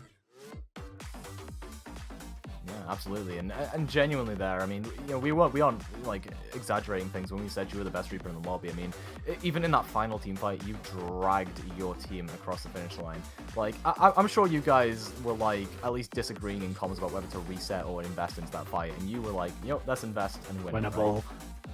It felt like a Carpe winnable moment on the Reaper, the carry in that comp. I just wanted to ask to Cowabunga, like I talked a little bit to Gavin yesterday, but just from your guys' perspective, what has it been like with the formation and the rotation of this team? Because you guys, I don't think you have roster issues. I don't think you have a time finding out your best 6, but I actually do want to give credit to you, because it felt like Anubis, you almost won it, and then for those 2 maps, you completely ran them off the field. So did you prep lineup with maps in mind, or what happened there? It's as simple as when I can play Brig and Mercy, I play. Otherwise, Gavin plays. Yeah. And then we just pick which map Deccan plays when he's available. It's really not that complicated to rotate. You just need to figure out who's better at what. Yeah, fair enough. Yeah. Well, I'm glad that you simplified it. Yeah, I mean, you know, we were out here theorizing whether it was because Gavin had good comms and stuff like that, but I mean, I guess it was just a hero pool thing. Gavin can definitely play Brig. It's just I'm worse at Lucio, so try to get the player on the better character. Yeah, it makes sense. That Lucio is so important to 6-man. And some of those beats as well, Gavin was charging them up extraordinarily fast, considering how many fights you were winning. And you weren't really bleeding a lot of HP, a lot of ult charge really wasn't able to be given over to that Lucio aura. So you did a really nice job there. Now that you guys are 2-1 going into the break, you got any teams with your eye on in top of the bracket? How do you guys think you rank amongst some of the other teams in the league? I mean, we always do pretty well in scrims, and we scrim SIS a lot, so it'd be fun to play them. Solomon Island, right? Yes. Yeah. The Sloths. The Sloths. Yeah, I mean, you guys definitely have a chance to be in like the top kind of echelon of teams. I wouldn't be surprised. I mean, you guys put up a good performance today. I think it's just about, like, for example, your Anubis play, right? Just cleaning things up. And what are your plans in future, at least in the break week, to maybe either prepare or take a break? Like, what are you gonna be doing then? I don't know. I haven't thought that far ahead. Probably scrimming and a little bit of VOD review, and just look over the things that we did bad and try to work on those. Valid, yeah. I mean, that's what I think a lot of teams are doing. I think a lot of teams will just scrim the normal amount, do a bit of like preparation. But generally, I mean, it is a break week. You've got to take a break, right? Yeah, exactly. And no other better way to go into the break with a win. So congratulations again on the win, you guys, and thank you for joining us. Thank you for having us. Good game. Yeah, thank you. Congratulations. No worries. All right, we're going to take a quick break, and then when we come back, it is going to be our second match of the day. It will be Galaxy versus Vengeance, so don't go anywhere. BPL will continue right after this. BPL Season 3 is brought to you by Bagcliff is a proud sponsor of BPL and of late night Taco Bell runs. We're an apparel brand raised in skate vibes and weird rides. We make cool stuff and even cooler stuff with creative people. Our items are always sporadic and always quality. No knockoff lame stuff here. We take our time and don't release anything until we're completely happy with it. So check out our sizzling pizza collection and our 2 spicy collabs with Basically I Do Work and Trevor May. And since this is an ad read, we should tell you that you should go to bagcliff.com or tweet a taco gif at us at bagcliffbrand.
welcome back to day 2 of week 3 here of the BPL. We have 1 match down and we have 3 more to go. I don't know how we're going to top that one. That was a pretty good match we just saw, but we are now moving into match number 2, which is Galaxy versus Vengeance. Another one of these matchups where both teams are coming into this 1-1. To get things started, I kind of wanted to talk about what we saw last week, specifically with Galaxy, because as you know, they went up against Monarch last week, and to put it kindly, it didn't look close at all. Monarch just blew through them. It ended up being a 2-0. But the question I kind of wanted to ask is, when you're coming into this match after a loss like that, what kind of has to be the mindset of the team, and how do you bounce back from a match like that? Well, I mean, considering I saw what happened to Galaxy last week, firsthand, I think it's a lot of just their mindset needs to be go again, right? Like literally just purely that. You can't come into this thinking, oh, we got boomed last week, so we're going to lose this week. They genuinely just have to come in with the game plan of, you know what, we've got a very good carry player in recurve Brian Allen, and they've got to really keep that game plan together today, because they didn't do it last week, so they've got to come in today thinking, okay, we didn't do it last week, but we can today.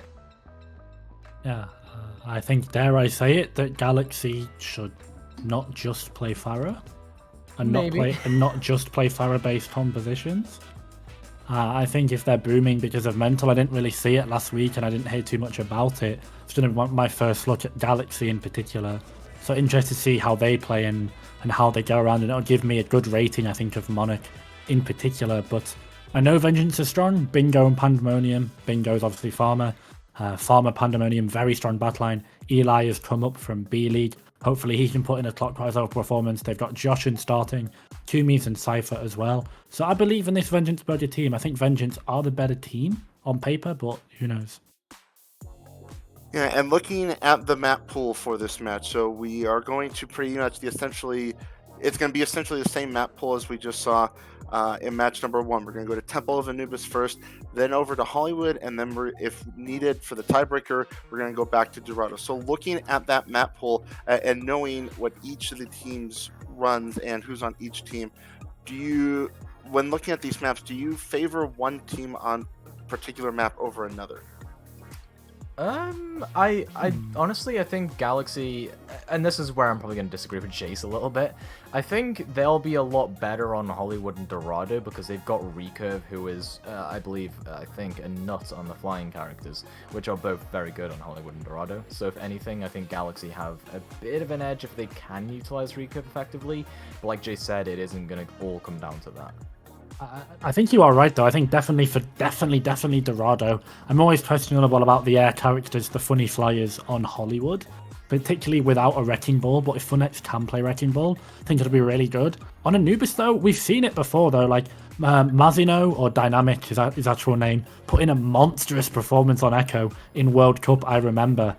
We've had some freaks in general, freaks of nature, absolute powerhouse performances from Echoes in particular on Anubis, which is really weird. It's got a really low hitbox, I believe, a really low ceiling box, so that Pharah flies extraordinarily close to the ground. But I think in general, it's not always the case for any recurve team, but I think if Vengeance can stave away the flyers and the pressure that will come in from recurve, if they've got a Diva, if they've got a Bapt, if they've got a Zen Discord, if they've got a Hitscan, I think Vengeance take it. But otherwise, who knows? It's definitely going to be a big test of skill for Vengeance going into recurve and code today. Okay, and then go back to the same question that I asked in match 1. I know you guys brought up the players to look at when back in match number 1. So for this one, Galaxy versus Vengeance, you guys have already thrown out some names, but who are you looking at specifically when it comes to having a breakout performance or being that X factor? Go on, Jace. You can go first. I'm just trying to think. Like the backline of Vengeance, I think is so strong. Like Pandemonium Former is maybe one of the best backlines that we've got in the league. I'd put them right up there with the ones at the top. I think all the top teams have excellent support lines. One of the reasons that Ruination are doing well is because we've got Distortion and Lylum, who have both been excellent so far. And Farmer and Pandemonium might even be better than them. So for them, I think they're absolutely the carry players for Vengeance. I mean, Cummies is also really good. By the way, I remember they stole him on Auction. So those 3 for Vengeance, and for Galaxy, I think we know what Rico's going to give. So I guess maybe how is the support cast of Galaxy going to do? Because if they can pop off, if they can step up, then it's going to be an interesting series for sure. Yeah, absolutely. I think I just 100% agree with Jace there. Nothing else really to add. It will come down to the support line difference. You know, this is a lot contrary to the last game, where last game we were looking at players like Peepo, players like the DPS line. Whereas I think this will come down a lot more to really which team just is more stable in terms of their support line. And that support line can be very, very impactful. Yeah, supports are so impactful, particularly when you see a comp like Double Shield that can come through. Double Shield is so good with the Bab Zen. I'm sure you'll agree, Wisey. So if they can pull out the Zen that we've seen from these guys in the past, particularly for the backline of Vengeance, it's going to be so deadly. But it looks like they're going to start out on the defense with basically a spam composition, but Cummies is going to be on the Wrecking Ball. Yeah, so this is what we were talking about, where you can see the Wrecking Ball come out, particularly in combination with flying characters, and it does look like both of these teams want to tend towards that. You said Recurve could play flying characters if Funex can play ball. Clearly Funex can play ball. Yeah, if Funex can play ball, it's going to be so good, because it just, as you said, it allows Recurve to be free like the bird, fly, Phoenix fly. Rip FPX, they went home. China, I made a lol. But Funex over here on the Wrecking Ball, one of the best points in the game, I think, is Anubis A for this Pharah and for this Wrecking Ball. Sorry, it's for the Wrecking Ball, not for the Pharah. But let's see how they do to my foot. Oh, wow. Eli already dead. That's the hit stand down. Yeah, and there was an attempt to try and boop that res away there from Recurve, getting a little bit creative with that concussive blast, but the Funex is there to deny it anyway by killing Eli yet again. So, well, there's your Sky presence gone. I mean, sure, you've got Joshin, but what can Joshin do against Recurve? Especially with Recurve being able to hit some directs. Now Joshin's trying to float their way around and really avoid all the spam that's coming through. I mean, they are the main target here. And Andrew's actually under a little bit of pressure. Look at this in the back line. Kumi's almost goes down to all that pressure. Actually does end up going down. But while that's happening, Joshin and Cypher have constructed a very nice dive. And they're evening the score up just ever so slightly. As Recurve takes out Cypher there, and it's looking up in the air. But I feel like Galaxy have an in on to the point that they just stabilize a little bit.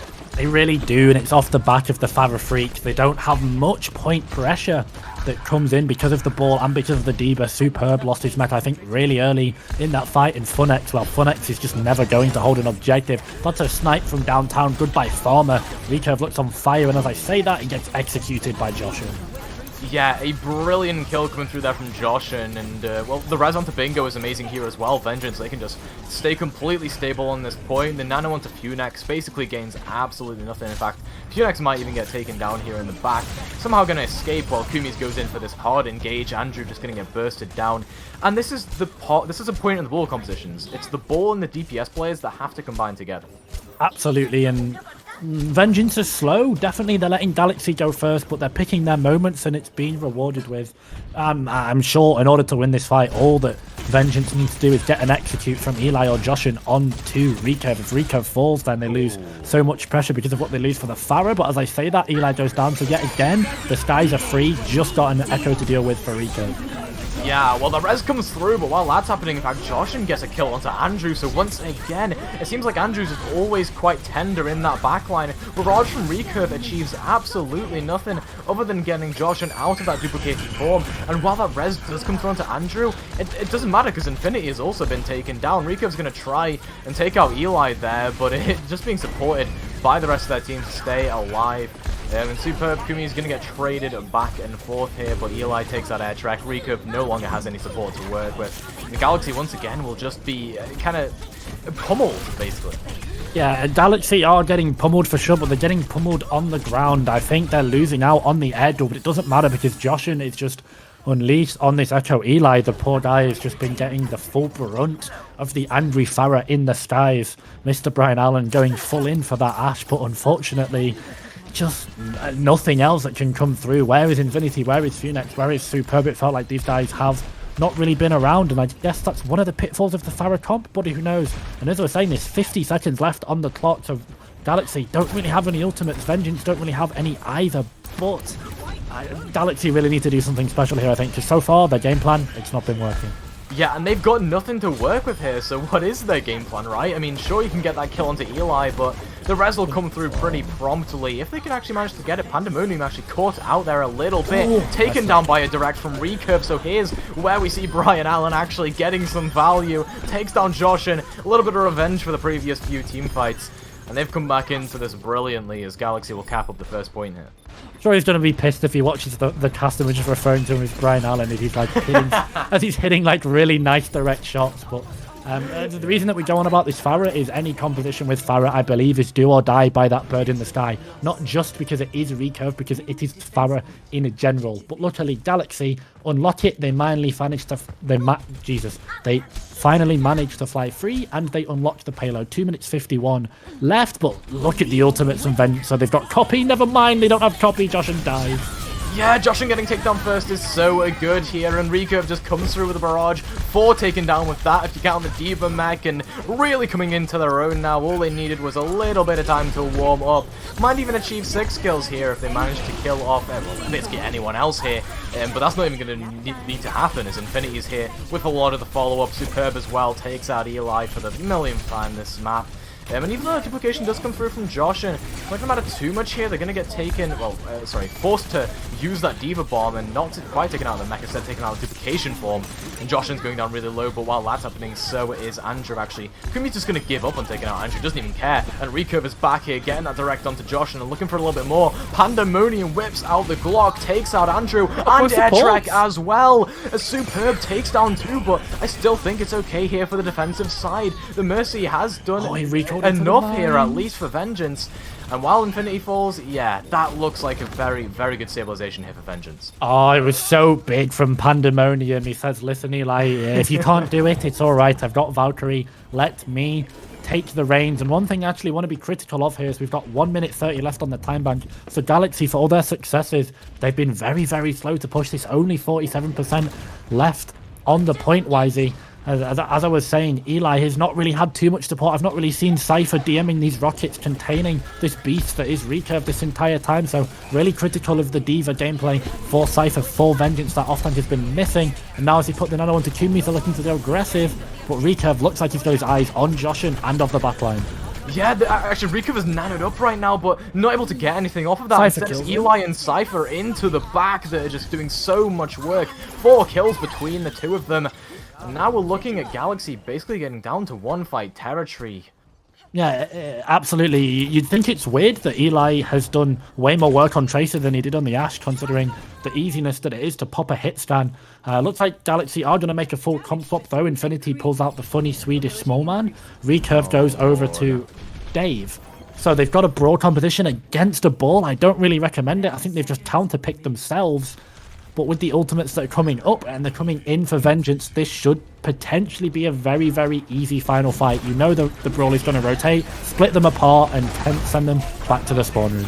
Yeah, and Funax basically has no shield now because of that bomb engage early on from Cypher. Kumi's going to come through the mines into that small room, and what can anyone really do here on Galaxy? They're just getting forced back and back. Sure, Recurve hits a shot and found the hammer onto Kumi's, but everyone else is falling around him. Bingo getting 2 kills here on the Honor, taking a bit of the piece of the fame on the Honor pick here. And it should be all you need now for Vengeance to stabilize as Bingo gets another one onto Recurve, really coming into their own in that team fight.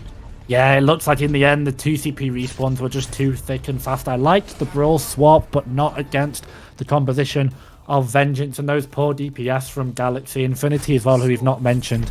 He already struggling with 1 Diva. I think that's where the Diva of Cypher was, because they definitely weren't DMing the Pharah. He was smothering Infinity because he just must have been, otherwise what else was Cypher doing? Definitely wasn't permanently out of mech, so I just almost have to assume that that's what Cypher was doing. And in that final fight, as if Cypher was only, a big enough task of 1 Diva against Torben Kree, Joshin swaps over to the Diva as well, so now they've got 2 to deal with. And it's just 2 Divas in that little dark room, and there's nothing that they can do with it, Wisey. They can't go anywhere. Absolutely, and really, it just seems like Vengeance right now are just setting the tempo, right? I mean, sure, they're not having these situations where they are engaging first, but they're engaging in a way that stops Galaxy's plan in its tracks. You were mentioning there at the end how everyone was forced into that dark room, and that was because Galaxy, it was telegraphed. They were engaging through the left side in Anubis, as you should with a Brawl composition, but they had nothing to get in there with. They didn't have a Shatter, they didn't have an Amplification Matrix, didn't have a High Noon. And Vengeance can just set the tempo in that scenario, and that's due to the fact that Galaxy made that last minute swap. If that swap comes 2-3 teamfights earlier, you're looking at a full cap. Absolutely. I think they just needed to build up the ultimates because, I mean, I said it, I think it's actually a really questionable decision to go over to the Brawl there if you don't run it down mid against the Brawl composition, because you touch a point where you could easily get pincered by Joshin and Eli on those DPS, and you're playing a Brawl composition against a Wrecking Ball, against a Spam composition. Ball is so good against Brawl, and you picked into it, so a little bit confusing. Kummy's falls, so Galaxy, for now, keeping off and looking to defend their 71% on point B, and for now, point A is just going to give a little bit of high ground and security to this Pharah. But yeah, standard bundle composition for Galaxy, so they're looking to pot, and honestly, just let their DPS carry. Yeah, absolutely. Beautiful But talking about headshot. DPS carrying, Eli just going nasty with that shot onto Andrew. Res cancelled. Airtrex, yeah, gets that res cancelled as well, so nothing going to come from that. In fact, Cypher's right into the back, takes him down. Joshin's going to go so aggro onto Infinity. Who cares if it's an anti-dive hero? Dive for them anyway. And Joshin's going to come here now onto the point, try and take down Recurve, who has been just absolutely marked by Joshin the entire game through. And Vengeance are setting a very quick pace on their point A. Yeah, I think even if it wasn't exactly how you're supposed to play the composition against the Pharah, I think it's just a personal thing for Joshin. Does not want to be letting Recurve get all the glory, trying to be mark him as much as possible. But Vengeance have got this they've got this nano boost now. Poor Andrew. They've got damage boost from Pandemonium. They've got Joshin. They've got Cypher. And this Echo Diva combo are working a little bit better this map at shutting down that Pharah and that kill potential that can come from the skies. Now we're into 5 minutes. They need just over 2 ticks do Vengeance to take this, and they've got a wealth of ultimates coming up. I really hope that they don't throw it away, Wise, because they've got so many resources and so much time. Just pick your moment and be precise. Yeah, absolutely. And talking about precision, Recurve is going to come through into the back, lands a couple of shots in, and gets the barrage as well. Kumi's is actually evening things up, though. You know, there's 2 kills on either side here. I think it really supports the defenders here, though, right? I mean, they've got a defensive advantage. Airtrex is going to end up falling, but I'm not sure how much that matters. Recurve is still wreaking havoc into the back. Takes down Eli, looking for Pandemonium as well. That fight was all Infinity and Recurve. Yeah, absolutely. Both of those DPS. Let's not forget that Infinity was in this fight. Ladies and gentlemen, Recurve found Such in the back, but Infinity was there with the turret to provide the pressure. And even sometimes it can be as simple as just placing a Torbjorn turret, because it just zoned Vengeance back. It meant that they really couldn't step up and step in. There was no shields available. There was no defense matrix coverage. And against a composition like this, Vengeance are very, very flimsy outside of their tanks, and that Torbjorn turret did a great job at wheedling them and poking them out. And now for Galaxy, they've got double defensive ultimates, so as if they need to be any more tanky, as if they need to be any more sustainable in this fight. Joshin, okay, doesn't find anything. Oh, he does. Yeah. Recurve falls. Yeah, Recurve's going to fall there, actually. Bingo takes him down with just the basic left click as Kumi's ends up falling. So Pandemonium could have rezzed that if they really wanted to. Joshin's going to make a bit of space in there and actually forces the immortality with that bomb. So our Vengeance just waiting for their player to get back. That's at least some resources taken away. Yeah, it's a very, very expensive fight for Galaxy. They had the War Chest there. They had Bongo. They had both support ultimates and Molten Core. That's 4 in one fight. I do not think you needed that many. It's a bit of a breakdown and miscommunication for Galaxy. I wonder if it will punish them, because now on the flip side, you know, Uno reverse card, Bingo, Farmer, and Pandemonium have both got these ultimates to go. They've got Nano Boost and they've got Valkyrie, but not if Pandemonium falls. Recurve finds 2 again.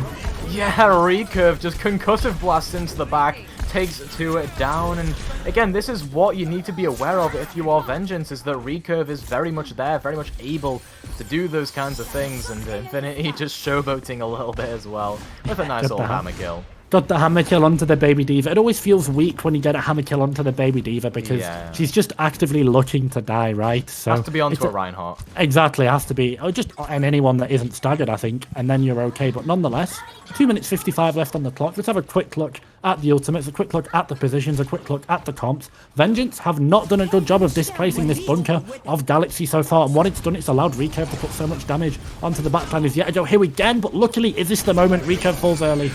Yeah, Recurve goes down and Eli takes down Air Trek. There's the Fire Mercy duo dealt with promptly, and even though Superb does eat up Eli's Dragon Strike, doesn't quite matter too much here as Cypher's just going absolutely mad. I believe that's 3 kills for them in this team fight, just here, there, and everywhere. Perhaps replicating Chasey from the previous match, and this looks to be it here. I mean, Vengeance, they've just got to clean up on all these stall players, and Andrew can't really get to that point in time. Nope. And yeah, no one else is getting there. Vengeance take the first map pretty quickly, and Galaxy, they're left wondering where on earth did we go wrong. Exactly, and it's just a quick bop in the head. Vengeance played Duck Hunt on that map and they played it perfectly. The bird falls, he is grasped by the neck and pummeled into the dirt, and it means that Vengeance, finally, they could walk in against this bunker composition because that Torbjorn, that Baptiste, and that Orisa were just so hard to displace for Vengeance, but once they snatched the Pharah out the sky, it was so easy for them. They just walked in because of it, and that was the story for the map. There we go. That's done. Vengeance played that really well. They found their opportunity. I thought they were going to throw it wisely, but they didn't, and they stole first blood. Yeah, absolutely. Brilliant stuff coming through there from Vengeance, and really what we saw from them was what you were mentioning, you know, in the pre-game, which was that they dealt with Recurve pretty well.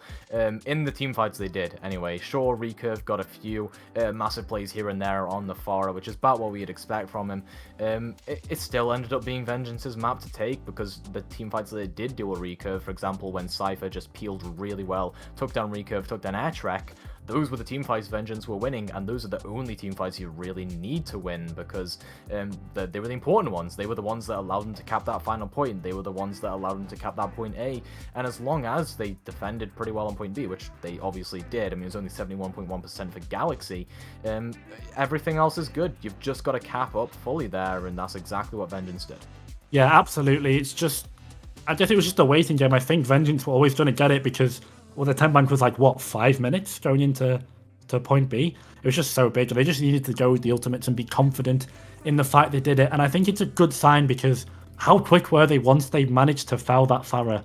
Recurve went down and they were in instantly. They just went in. So they picked their moment and they got it. We're going to be moving on to Hollywood here. What do we think Galaxy can do to bounce back, Wisey? Well, I reckon I'm going to agree with you in the pre-game here by saying that they shouldn't just rely on Recurve on any flying heroes. I think Funax has already shown that they didn't get too much value on that ball kind of composition, so I reckon that shouldn't be what they rely on. They need to rely a little bit more on the team as a whole. We've seen Sleeping and Andrew do a little bit of work, but not too much, right? They haven't really bigged themselves up. They haven't really put up that kind of confident, dominant performance that we need from them, as opposed to, you know, how Bingo and Pandemonium were. You know, Bingo was popping up in the kill feed quite a bit. So was Pandemonium, to be fair, on that Mercy. Found too. So they need to just come in with a bit more of a Chad mindset, and really play a lot more confident, because Galaxy, they're kind of losing out on the tempo. Absolutely. I think Vengeance are just beating them on the tempo. The support play from Vengeance was by far and away ahead of Galaxy's, but I think I expect that just by looking at DSRs. Airtrek and Andrew, no slouches of course, but it's Farmer and it's Pandemonium. These two are two of the better, if not the best, as I said, like great backline again for Vengeance. I said at the start of the game, one of the best backlines that I think we've got in the entirety of the league, and just having a stable support line is so crucial to any form of bunker or ball composition, because it just means that your front line can take all the time in the world, right? Because you can pincer, and you need to pincer, and you need to be precise with your engages, but that defensive core, that backline, if it stays alive, it just means that you don't have to rush, you don't have to try and trade backlines, you don't have to be heavy and try and swing the fights in your favor early, because you know that your backline aren't going to die, and when they can make plays, like Farmer and Pandemonium did, it's so hard to deal with if you're anyone, especially Galaxy, with the compositions they were playing. But it looks like here we're going to see Galaxy on the defense, and they're just going to go with this basic comp that they played also on Anubis. A little bit of a bunker composition, but obviously with the bird in the air, the recurve special, the recurve source, the recurve addition. Yeah, and again, I want to mention here that Joshin is the critical part of Vengeance's composition. The issue here is that Joshin can just take those duels pretty easily with Recurve and win them, because Recurve has to hit directs. All Joshin has to do is get Recurve below off HP. And now you'll see the dive come through where Joshin is still fending off Recurve and everyone else is kind of taking that main fight. Kumi's actually going to fall because of it. It's hard to dive in solo as a ball into that Orisa composition. We'll be waiting just a moment for Kumi to get back in. Here we go, and just all this poke means that Vengeance can't really walk in. Kumi falls early to Funex, so this bunker is so safe. So it's a little bit of a war on two fronts for Vengeance yet again. This was their problem on Anubis. The way they solved it is by snatching and by playing Duck Hunt. Kumi's, though, looks like he's got himself on a very good angle, so they need to either focus this Pharah and force them down, or look at this fort in this bunker and displace them. If they can boop Funex and Superb, and Andrew I think is there as well, if they can boop them away from this bunker and get them onto point out of Cafe, I think it's really winnable. Yeah, and look at this. Here we Kumi's go. right in here onto Cafe. A brilliant boop and slam coming through. Funex and Infinity going to be antied up there by a Bingo. And Joshin's trying to come in with the kill onto Recurve, but unfortunately Recurve not low enough HP, and what a shot there onto Wi-Fi. Just ending that team fight off with a flashing bang. Wi-Fi comes... I think Wi-Fi subbed in for this map. I think he did. Yeah, Wi-Fi is subbed in, and so is No From Me Dog. Yeah, Wi-Fi and I Know From Me Dog come in, and they don't quite pick up where Galaxy left off, but nonetheless, I believe it's particularly in Wi-Fi on this Hanzo to do some work. They've got to crack this bunker. That's absolutely the win condition. But Galaxy now, as they get into 2 minutes, they've got enough ultimates to be able to econ it. If they go with Window, then they can go with Bongo in a couple fights and recharge that ult economy. So it's potentially really scary hours for Vengeance here, just because of the ultimates and the composition that Galaxy have got. A brilliant nano there as well onto Kumi's. They're getting some damage right into the core. And Joshin unable to get away from the bomb there. Superb just comes through with it. Nicely placed, whether that was intentional or not. Kumi's going to get taken down as well, right as they jump back into that mech. And Wi-Fi kills off Recurve just for a little bit of an ego kill, but it does get taken down by Funex regardless. Yeah, it was a great sleep from Farmer, but unfortunately it was too little too late. As the rest of this Galaxy team are really, I think, massively benefiting. When you put so much resources into killing this Pharah, it means that no one else on Galaxy is being even stared at. They do not know that they are in the same plane. There we go. It's a bit of a snipe to delay that Diva rematch. But now it's just so scary to think for Vengeance, because this bunker comp has been so stalwart, and Joshin, look, he's getting poked out by the Torb turret. He can't really do anything. He just needs his tanks to go in. Kumi's has got Minefield, so that might finally be the angle, but he's got Minefields, but Infinity on the plus side, he's got the Molten Core. It's going to be so good at zoning anything, anytime Vengeance want to go point, if they even manage to. Yeah, and this unfracturous rotation actually from Vengeance, they're just going around the sidelines, avoiding all spam, getting in there with the mines, and they've forced everyone back into Cafe for Galaxy. Now the bomb will come through into the back, and No From Me Dog catching Infinity, and that'll be what they need to break things open. Vengeance are in here onto the point, slowly picking it up, and Joshin just lets down a supercharger right at the end of that duplication. Pretty good stuff coming through there. Those are the kind of executes we need. Yeah, absolutely, and what they need is, they needed those ultimates, but finally they found the win condition. I think everyone and their Nana knew that the win condition was just getting Galaxy off that high ground, getting them off Cafe and forcing them back, but it took them so long to do it that they drained their time bank so significantly, and now they've got to deal with another bitch of a high ground. Look at them on the high ground here, Sleeping Falls. So that means that it's no push, that's no Pharah for Recurve, so they're going to have to back up, and Vengeance get a little bit of a reprieve here to go forward and take some space. Yeah, absolutely. And Kumi's actually going so aggressive there. Actually helps out in taking Andrew and Funex out of that team fight. So, I mean, that's just one of those situations where they're a little bit too far forward. Can't be helped. Yeah, there's nothing really they can do here. On the plus side, though, they do get the high ground. It's a lot better from Vengeance that we've seen this map. Kumi's and a No From Me Dog have been they've just been more relevant. They've been more prevalent in this map, I think you would agree, in general. And now this position, his high ground is going to be so good, because they've got the nano that can go in from Farmer. Who did they give it to? I'm not quite sure. It looks like they gave it to the ball of Kumi's. Yeah, going so aggro in there with that nano boost, able to just get Andrew down basically solo, right? I mean, it was assisted by Bingo, with a nano boost, but still basically a solo kill. No from Dog didn't get taken down. There was Recurve and Superb are doing, well, enough work here in the front line to turn this fight around, and this is going to be a nice, well, I'd say a hammer kill onto Pandemonium. They're going to get taken down. That's not even a hammer kill, that's just an embarrassing moment there for Infinity. Oh, Torbjorn moment as Infinity goes for a little bit of the BM hammer kill, but I'm not... Love the L in the chat. I'm not quite sure you can go for the hammer kill this stage in the game, but nonetheless, 1 minute 15 left on the clock. I don't think Galaxy have been the cleanest in their engages, but they've done a really good job of trading out and trading back because they've had these respawn advantages time and time again. And I think when Vengeance, I don't know, they need to change something up because Joshin is the counter, he is the echo into the Farah, but he's just not been able to get anywhere near this Egyptian bird of Recurve, and it's meant that he's just free to do absolutely anything that he wants. Yeah, and look at this now, you get the double main tank dive into the back. Vengeance just dealing so much damage with that one. An immediate teamfight win, essentially, is what happens there, and this is starting to kind of mimic what we saw last series as well, where teamfights are being taken, they're being immediately won because the compositions are so fast-paced.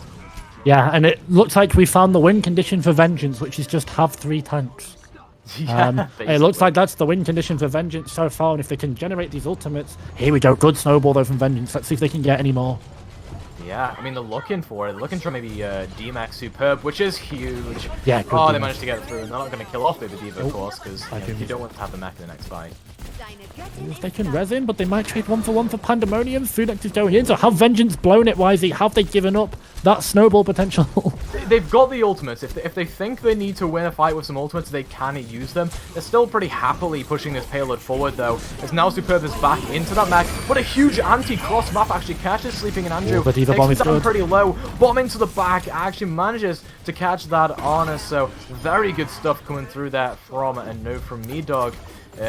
Yeah, Vengeance, they kind of redeem themselves for overextending a little bit. There we go. Wi-Fi's going to keep pushing, so it's really nice tempo. It's exactly what we saw from Cowabunga to get them through, but okay, they've got themselves a minute left. This payload is slowly pushing, and they have to make Galaxy rotate into them now. They've got no ultimates to do it. Oh, Kumi's get solo doesn't quite get taken out, but that forces a lot of resources for this upcoming fight. The Torbjorn ult comes out. Yeah, it's going to encompass the point, which is pretty good there. I mean, layering that all over means that Kumi's and Wi-Fi are going to have a hard, ask to try and get in there. Joshin's taken down by Recurve, who, is actually doing a lot of work on the Echo now that they've swapped off the Farah. And now Vengeance have to back up with 30 seconds on that clock. If they get 1 more kill here for Galaxy, that could be it. And Recurve actually going to get taken out that duplicate form. Same with Joshin. So a couple of wasted ultimates there, I suppose. And Joshin still looking to go around the backside and maybe take out Recurve. But they're playing on parallel sides. They do not want to take that duel with each other. Yeah, both Echoes just respectfully ignoring each other as we go into the final fight, but Funnex not ignoring if they can find the Mercy next to Rico. That's going to be so deadly as look at the backline, it's just decimated. Yeah, Joshin and Kumi just get straight in there, dealing so much damage as that duo. And Vengeance now just have to try and get onto this point and push it forward, and Superb is their first target to go for. Funex will be next, and even though there's a rally here from Sleeping, I'm not sure how much it'll achieve, especially given that they're the only one on this point. Actually, Infinity's going to get some of that rally armor, so might be able to come through and just be a very tanky Tracer in the backline. You're pestering away, and Funex has found Joshin, so this is going to actually be turned around in favor of Galaxy here. Wi-Fi takes out Sleeping with Pandemonium falls. There is there's a massive lack of heals now, especially with this pressure coming through onto Bingo, and it seems like Galaxy can come back into this. Andrew's going to try and take out Wi-Fi into the back, taking that duel, but I think this should be Vengeance getting taken out of the team fight. There's so many players of them that are down now. Pandemonium swaps up to Lucio to try and get back in time, and in fact Infinity and Funex are down. Joshin's really making a difference here, and that should be... I don't want to call who's winning this team fight, but I'm pretty sure Galaxy are winning this. Yeah, I think they are just with numbers, but I think the recurve effect, here we go on the Doomfist, doesn't manage to find anyone. I think the spawns come in favour of Galaxy. I've low-key forgotten who's on attack and who's defense. This fight has been so messy, but Funex finds 2, and that is the fight. So Galaxy get the hold? No, do they not? Did Vengeance... Wait, did Vengeance in full cap there? Oh, that's news to me. I thought it was a full cap. Wow, okay. Yeah, it was a little bit of a C9 there because of the mines from Funex, I assume. The mines and the Diva Bomb. Because I think the mines came in, and then a no from me dog went up with the Diva Bomb and actually found 3 just as the round was over. But as the Diva went up and the mines came down, it was sort of that little half second because the overtime payload, the overtime wick was literally like half a second if you got off it. That was such a long overtime stall. I basically forgot who was on attack and who was on defense because everyone was just everywhere. But now Galaxy on the attack have set themselves a very, very winnable time bank. But Vengeance is also really, really holdable as well. So I'm not quite sure where to go. Both of these teams, tooth and nail, as Vengeance are up a map. So if they manage to hold it, they will be taking it in a clean 2-0, but I just have an inkling, just a little bit of a feeling that Galaxy, they aren't quite ready to go home just yet. Yeah, I mean, all they have to do now is basically just get that full cap, right? The payload was like a couple of meters away, but it is essentially a full cap on Hollywood, and that's their win condition here. It looks like they're going to do what they've done the entire time, just rely on Recurve's Pharah. That is basically a couple of free team fights. Yeah, it looks like the win condition, though. I think that's not too bad for the attacking team, right? Because you have that win condition. You just need to finish the map. And sometimes that can be really clear and it can be really like allow you to sort of clear your mind and make yourself a bit more mentally stable and a bit less likely to tilt. And I think in Galaxy's situation, from what we heard about last week, I think that's going to help them massively. But it looks like for the start, Andrew falls down there. So that's a quick early exit for Galaxy. Yeah, they cannot go in without that armor, right? You need it to keep up Infinity, keep up Superb, and actually a good anti-nade there from Bingo as well, just to get some ult charge, force everyone back. Not bad. Yeah, they're just going to keep going. Vengeance are more than happy to poke here and trade because Galaxy just need a healthy time bank. On the flip side, Vengeance just need to drain time. And I think it is going to take time for this composition to come in because look at Funex, there's no one that can go in really with them. I guess the Pharah can, but not to the extent that they can. So Josh in here got his eyes on the backline. Do they find Andrew with Kumi's done in the pincer? No, he lives. Yeah, but Andrew unable to get taken down there this time around, and Kumi's under a lot of pressure.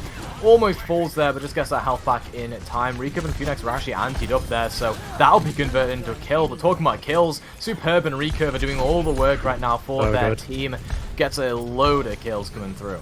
Yeah, they finally engage. Funex unfortunately has to sacrifice his life, but sometimes that's the job of the monkey, ladies and gentlemen. Chimp die and team win fight. So 8 together. Absolutely strong. Superb and Recurve, as you said, doing a great job there of just being able to clean the fight. It's unfortunate that they didn't quite manage to get the pincer onto Andrew. He lived and they got punished for it. And now, speaking of punish, Recurve is looking for blood in the skies. Can he find his mum? Yeah. Matricide. That's Matricide as the Ana is taken out, and we saw this in map 1, in Series 1, didn't we, Risey? The attacking team snowball it on this map and they take the high ground, so could potentially be really scary as Vengeance looks to re-engage against them. But on the plus side, Vengeance, I think, got a wealth of ultimates to do it with. And they're not playing Arista Sigma, which is a much easier opportunity to get onto these high grounds than it was for the previous team. In fact, Recurve, under so much pressure, just poked down by Kumi's, so that's one way to deal with Recurve, I suppose, as Joshin whiffs a pulse bomb into the backline there, and Kumi's is going to engage onto that high ground, onto Funex. Bomb actually utilized by Superb. It'll catch Kumi's rise, they disengage, and I know from E-Dog can use this bomb if they really want to just force everyone off of the point here for Galaxy, because they're still pushing it. Wi-Fi's going to get taken down as well. Infinity from the long angle, doing a lot of work, but the res comes through. Funex ends up falling here, and the barrage from Recurve going to try and turn the tides. Gets Pandemonium, gets a note from Me-Dog, and they are nanoed up so they can go around the sidelines and try and kill off a Bingo as well.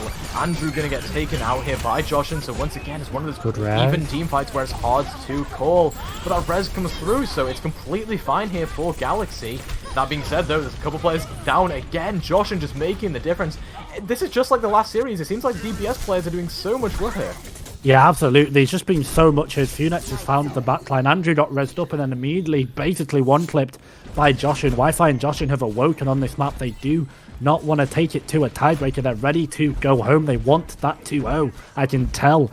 Just the determination, the aggression that they're coming with is excellent. And now they've got this high ground back, because I think that's really big for momentum for Vengeance, Wisey, because that was a really scary fight for them. I'm sure you'll agree. Recurve did so much, but in the end, they just managed to pick away the backline as Recurve was going in to find people. And from now, I think they've put themselves in a great spot. Oh, great stick. Joshin got both! That is a huge pulse bomb from Joshin. Lands it right onto the player that was going up the elevator, and it catches the other one, who I believe was Infinity. That is so unlucky there, as you can see in chat as well. The team knows it. Yeah, just unlucky, but Joshin is going to collect that every day of the week, as you said. He's been monstrous on this Tracer, this map, and I think when you've got a good ball as Kumis, your job is 10 times easier.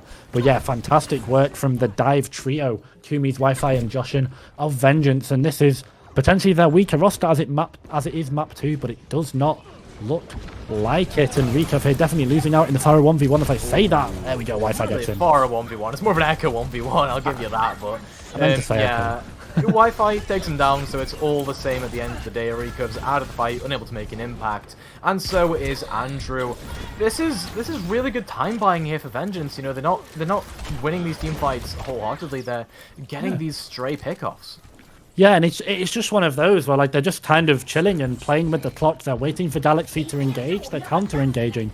So the lack of inaction and the lack of clear action from Galaxy is really punishing them because they're getting drawn into 2v2 skirmishes, and Vengeance are just winning them every single day of the week. And now with a minute and 35 left on the clock, Vengeance yet again, look at the resources they've got. They've got Mines, they've got Copy, and they've got Nano. So yet again, they can afford to take these little 1v1s because they will win them every single time. Yeah, absolutely. Josh is into the back here and trying to put pressure on Sleeping and Andrew, but in fact, he get the pulse bomb through, and with that res onto Wi-Fi, Vengeance can come straight into this. Funex! Are you kidding me? That's a two-man pile drive. We've seen so many of those over the past 2 series, and they do it again. Funex just really making a difference on that ball, ending up probably winning the team fight for their team as well. Funex manages to kill off a no from me dog. Superb gets the other kill, and yeah, Galaxy, they end up actually pushing this one forward. Yeah, fake a moment from Funex as he finds 3. What was that? Absolutely, but nonetheless, is this winnable? Are you kidding me? That was Wi-Fi and Bingo just single-handedly. I mean, the nano boost, the duplication, it all came through there. That is huge. I thought for sure I was ready to book it. It was signed, sealed, and delivered. It looked like it was about to go through. I thought it was everything but confirmed for Galaxy. They won that fight. They did. Funex did so well, but the recontest from Wi-Fi finally managed to use that copy after he failed to, dying to Recurve early in that Echo 1v1. But what a great recontest from that Echo and from that ball. I think it was the ball anyway, but nonetheless, this is the final fight. I think that technically was the moment for Galaxy. I think now they're going to find really difficult. They've got their eyes set on Recurve. If they can kill him. Kumis, are you kidding me? Oh, they stay alive just in the nick of time, but Josh and No For Me Dog are going to fall in the attempt to keep them alive. It's not over yet here for Galaxy. They want to take this one to a map 3, and they're going to be capping up the point here to try and get it through to the next one. Brilliant, well, last minute push coming through there, but a minute 30 to cap up this entire 3rd point. These margins are so close. Absolutely, they are. They are tooth and nail. They are inch by the hair on their skin. Galaxy survive and they push it through.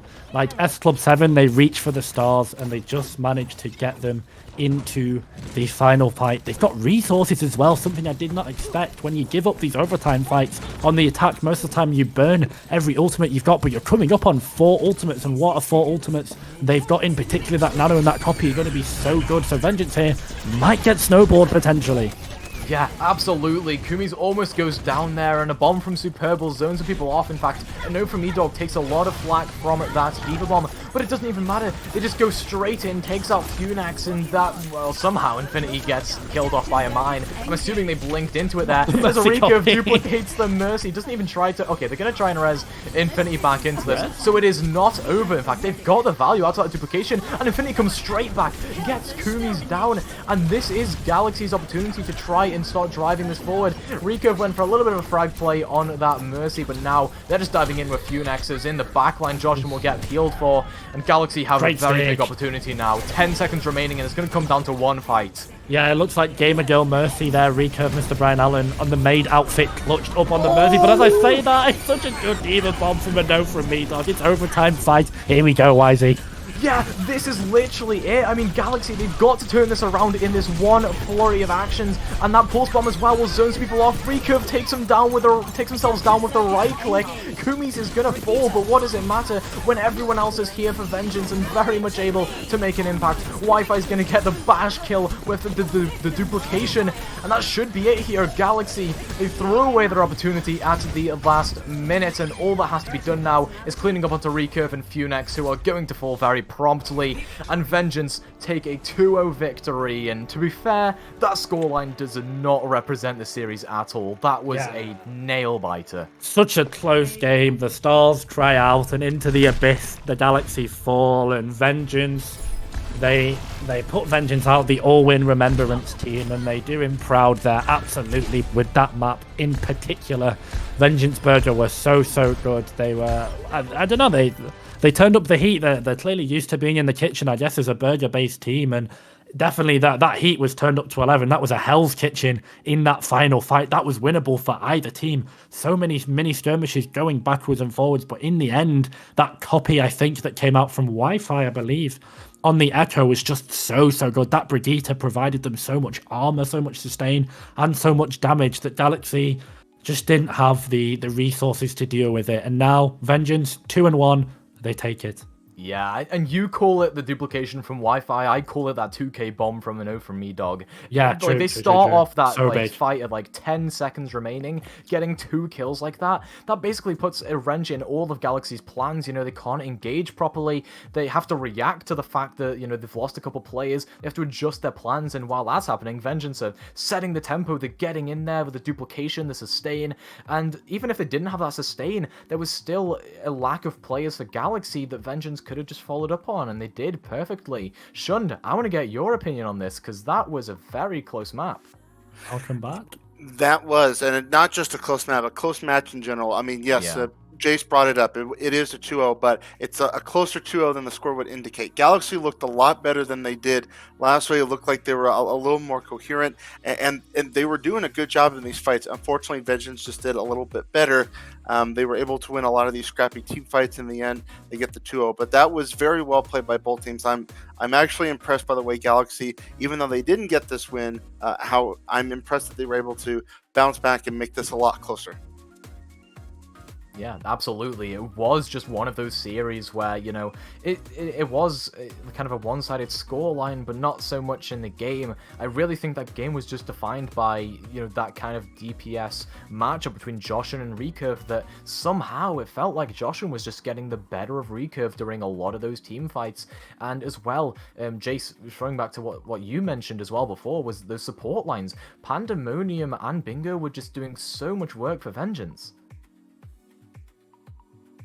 Yeah, I don't really know. I'm just sort of sat here trying to process the beings and the goings on of that final fight. It's still just, It was so winnable for Galaxy, but nonetheless, I think Vengeance take it, and it's something that Galaxy, I think they can not quite hold their heads high because it was a winnable map, and I'm sure they're frustrated by it. But Galaxy, I think, getting slowly better week by week. Vengeance, I think, are a force, and I think I can't remember who they lost to and who they dropped a series to, but I think for sure Vengeance will be one of the better teams in their league, and they looked really good today, and I'm sure you will agree. Do we have interviews for Vengeance, or are we gonna? Yep. Yes, we do. We got The whole Dan. Oh, we got the whole Dan. yeah. Well, Hi. Hello. All right, welcome in, guys. Congratulations on that win. That was a very scrappy match, but you guys were able to pull it out. So congratulations on the win.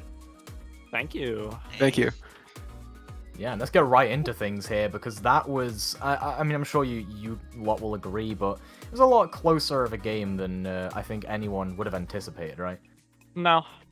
Really? Brian was unfair. He played Actually, we were expecting this. We were expecting this. They played far. We and got, they 6 ults we were and expecting went this. Yeah. Love the confidence. Like sure by standings, if you're like a standings Andy, sure that was like unexpected, but if you know who's on that team, it's very expected. Yeah, that's also true. You'd have to agree Hollywood was close, though. Oh, absolutely. Yeah. Like, Yeah, absolutely. Hollywood was close. Just their comp is a lot better. Like that Arista Diva is just crazy on Hollywood. It's really hard to break. Yep. yeah, absolutely. So now that you guys have gotten the win, you move yourselves to 2-1. We asked this question to the other victors of the last game. What are your plans for the short week break off season? I'm playing ranked. No, why? We got other Farmer, stuff to why are do, you so I'm playing just ranked? gonna. Why are you playing ranked? That's like the worst possible thing you could do. I think I'm gonna No. play. I think I'm going to be doing Hit Game. Make sure to play Hit Game, created by all of the CCP. Xi Jinping himself, Genshin Impact. I'll be doing that. Make sure to do your world quest, do your daily commissions. I have too much I'm college gonna work. disappear know. this weekend, so I'm not gonna be playing video games at all. Imagine Therefore- not playing Overwatch every day of your life. Could not be any of us in this VC. I cried. I cried. I play League now. What is this game? But nonetheless, congrats to Vengeance, and quickly, I think, before we get like maybe a final question from these guys, just for me, I'm curious as I talk to these teams for the first time, any teams above that I just want to give you a chance to throw some spice. You can throw spice at my team if you want. I don't care. Like any teams above that you think are overrated, underrated, like give us some spice about some of these teams in the league. Who's above us? Who's above us right now? It would be Ruination, Summit, Solomon Island Sloths, and Whirlwind, I believe. Whirlwind. Oh no, Everyone bad. Whirlwind bad. Whirlwind bad? Whirlwind bad. Yeah, that's about right. Ruination is a team. Ruination That is a team microed. that exists for real. Yeah. They are microed by one person. Well, I mean, I can't nor confirm or deny, but I can factually say that is incorrect, depending on who the person. They're microed by two. Well, yeah, you have people. Ruination. Oh, You have Ruination sorry, Captain sorry, here, Farmer. It's Yeah, Microed listen. by two. you must Sorry, hold your sorry. tongue. Two people. Nah, it's all good, but it's nice to see. You think Whirlwind We bad? don't Do you, think you're overrated. We do not think you're overrated. no, you think you could beat? You think you could beat Whirlwind in absolutely. a We best? think we can in beat a- every- Yeah, absolutely. We can beat best everyone. of, best of 5? Yeah, of course. We can beat everyone. Our teams are very similar. Like the Vengeance is confidence. like Batman. You can just beat anyone with enough prep time And enough money. and enough money. That is also Enough true. money. Batman's real superpower. But that's nothing more from me. If you guys have any other questions. Nothing from me. Nothing from me. All right. Well, Cummies, Farmer, and Cypher, I appreciate you guys joining us, and once again, GGs. congratulations on the win. Yeah, thank you guys. Thank you. Really appreciate it. you. Bye-bye. Bye bye. Later. Perfect. All right. Always just, fun. just before we go to break, a quick look at the 2 upcoming matches we have to round out day number 2. Up next is possibly my match of the week, Ruination versus Monarch. 2-2-0 teams. One of them going to be 3-0 after today, so I'm really looking forward to that one. And then our final match to round out week 3 will be 2 teams looking for their first win, 6-piece versus Admin Aces. So hopefully two very good matches coming up here in just a little bit. That's going to do it for us, but don't go anywhere, guys. As I mentioned, Ruination and Monarch coming up next, so don't go anywhere. The BPL will be back right after this. BPL Season 3 is brought to you by John's Overwatch Coaching. Struggling to hit plat? Want some advice in your BPL scrims? Need an owl coach? Book a session with John at medify.gg/@John for a high-quality professional coaching session regardless of your skill level. He has excellent experience from XL2, Team Doge, and British Hurricane, but will still give you incredible advice at whatever rank you are. Support BPL's coaching partner today at medify.gg/@John.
the crowd, but I only see your face in all the lights.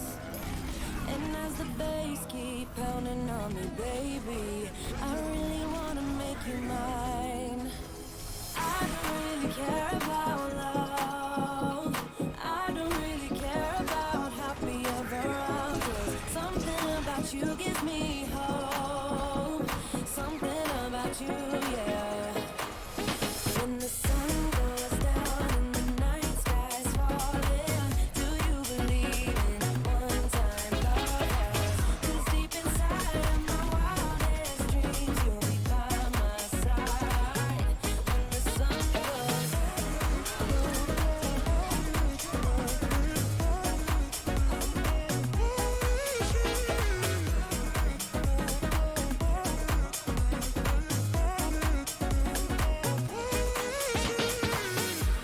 city dancing through the night, but I'm not there.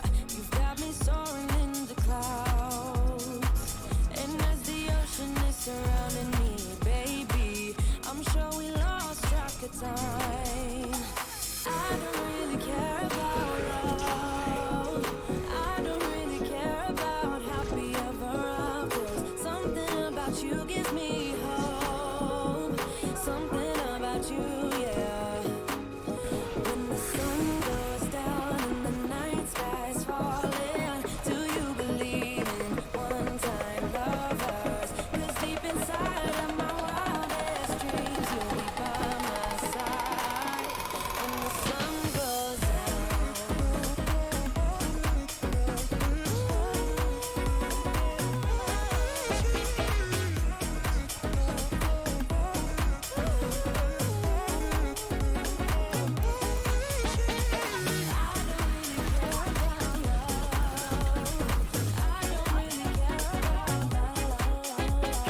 something about you gives me hope.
Hello. So, Hello. hey, it's we're back. We're back. I'm here now. I guess I'm hosting. We're here for our third game of the day: Ruination versus Monarch. Both of these teams are, of course, 2-0, near the top of the standings. The same map records and map differential as well. So, I mean, I think this is going to be a fairly even match. What do you guys think? I do think this should be an interesting match, all things considered. Solomon, can I get confirmation? I've been a little out of the loop this week so far. Is Donk officially on Aether, or are they like a two-way player? So are they still on Monarch? Okay, I don't all think right. Dunk was. Oh yeah, Dunk was on Monarch early on. Okay, so all right, I'm not gonna. Okay, all right, okay. Thank you for the confirmation. So no donk factor here, but I am interested to see which of these two teams come out on top, because I feel like, in my honest opinion, a lot of people aren't rating these teams too highly, even though they are 2-0. I feel like they're rating teams like Vengeance, Sloths, and Summit higher than them. So the fact that these teams are still lossless, while other teams that they are considering to be of higher caliber are already facing imperfect records so far. I think will make for an interesting storyline here as we look at these lineups here. Ahi Distortion as the tank lineup for Ruination. One of you, before we jumped back in here, was talking about Sage, who you felt like was doing a really good job on the Tracer. Yeah, I think it was on Dorado, in their game against, it was Momentum, where just Sage was doing a really good job on Tracer of playing off of Distortion's Hog, which in and of itself is a bit, it's a bit ridiculous, a bit off the charts in terms of creativity, just by virtue of how he was playing it as well, looking for those those flank hooks onto the back line. And yeah, Sage was doing a great job playing off of that, using that to engage on the other team. I believe Sage isn't in now, so it'll be interesting to see how they play around Distortion if he's in on tank at all. But yeah, overall, I think Ruination, a lot of their strength comes from their surprise factor, and it'll be interesting to see how Monarch do adapt to that. For sure, and I wanted to highlight that Hog that you mentioned as well. Just running a Hog Zarya comp in 2021 is not something we see all that often, but they made it work last time on Dorado. But it is worth mentioning that we're starting this week on Hanamura, right, which is a very different sort of setup, that, or what's it called, warrants a bit of a sort of different setup than we might expect on a map like that. So it remains to be seen whether Distortion is in or not. But Hanamura, I find, is much more favored towards really strong bunkery poke comps. We also see lots of sim shenanigans on the attack. So not something where we can see that sort of flanky playstyle prevail as easily, or so I'd think. But let's see what Ruination have got up their sleeves. Yeah, I mean, Hanamura, it's an interesting one. Yeah, Hanamura will be our first map, Blizzard World after that, and then if it goes to a third map, it will be Rialto, and if absolutely necessary, I don't know that we're gonna, I mean, in theory, given how even these teams have, how even the standings make these teams look, we could go to Lijiang as our last map, but I don't think it's gonna happen. We will see though, well, I guess as we're going in, I guess we'll see the initial lineups, and I'm gonna hand it off to the casters now. Teku and Blank, you guys are up. Great, thank you, Peripheral. As we're locked and loaded here on Hanamura with, I mean, the Ruination already teasing a double shield comp, but we'll see if this actually ends up bearing out here. Yeah, it looks like Distortion will be in this match. However, not on the off tank as you were hoping. It looks like they will be on Mercy duty, which is a bit interesting. And on the side of Monarch, who we didn't highlight too much yet, Tomathan so far is on the Sombra, and no one else has selected anything as we count down. Yeah, likely looking for a scout here before the actual comp gets locked in. Yep, I'm not they're just gonna wait. Yeah. I'm not sure what the deal with not picking the other heroes yet might be, but hey, there we go. Like clockwork, we're seeing a pretty standard Rhine rush comp, and we're also seeing a pause, which is also, I guess, kind of standard, depending on who you ask. Very interesting. Well, we are officially 16 seconds into this match, and as all good matches have had in the past, a pause on first map will be coming out. From the looks of it, there will be a rush comp coming out on the side of Monarch, just your standard Cree with the Lucio, obviously, to get that speed boost in. I am interested to see how they take the space, though, for Hanamura. Hanamura is a very open map on both points, and I mean, if they're holding high grounds, and especially with this Pharah, how are they going to deal with that? I guess it's going to be all on McCree and Baptiste as well as the D.Va to make sure that spam damage isn't coming through, as it looks like we're getting ready to head back into the game. Blank, where are you feeling that Monarch need to move as a unit in order to take this first point? Yep, I think as we re-enter from the pause here, I think they might try to rush to the right side from the attacker's perspective, try to take the high ground that faces the other side of point, and as we're talking about that, they've already switched over to a Winston comp. So throw that out the window. We've now got a Winston D.Va on lock here for Wadit and Mack Truck. But yeah, you called it. This poke comp's going to be really hard to break into. There's a reason we see Sim so commonly on Hanamura, just to kind of circumvent that open space entirely. But Tomatin's in the back, spraying away at the Orisa so far. Yep, and I mean, at this point, Tomathan is just trying to get that EMP up, and EMP would be devastating to the double shield, especially if they're all playing on top of one another. But right now, Karts is going to find a very nice pick onto Nomer 420, really the person that was supposed to keep them in check here. And now, is anyone going to be able to help their Ana? No, they're just going to be falling in the back line. Meanwhile, on the front line, the tanks of Ruination are taking a bit of a beating. Bakura going down, but the res from Distortion, fellow tank player, understanding that pain, going to be picking them back up very quickly. And yeah, that's going to be a dead fight by the looks of it, and a potential stagger here. And that's going to be the first fight, and we're already down a minute and 15 seconds here. Pretty much. And I'm going to be honest with you, Tekkagen, if what we just saw there is going to be their game plan for the rest of this map here, unless the EMP is one of the largest EMPs. Whoa, hold on. Speaking of large things, look at that sleep over there as Tomathan tries to get the assassination, but no dice, because the peel is there. But this game plan doesn't look super promising. This EMP has to come up huge here for Monarch, because otherwise it looks like they're just getting burned down in the poke phase of the fight before they can even really burst down much of anything.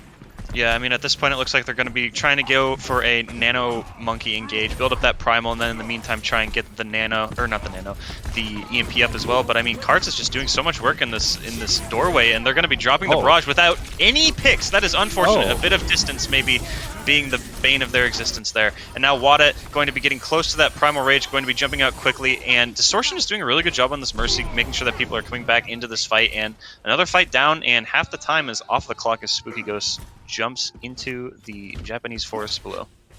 Indeed, and it is very pretty. You know, can't fault them for taking a quick swan dive off the edge there. Now it's 1 minute and 40 seconds left on the clock.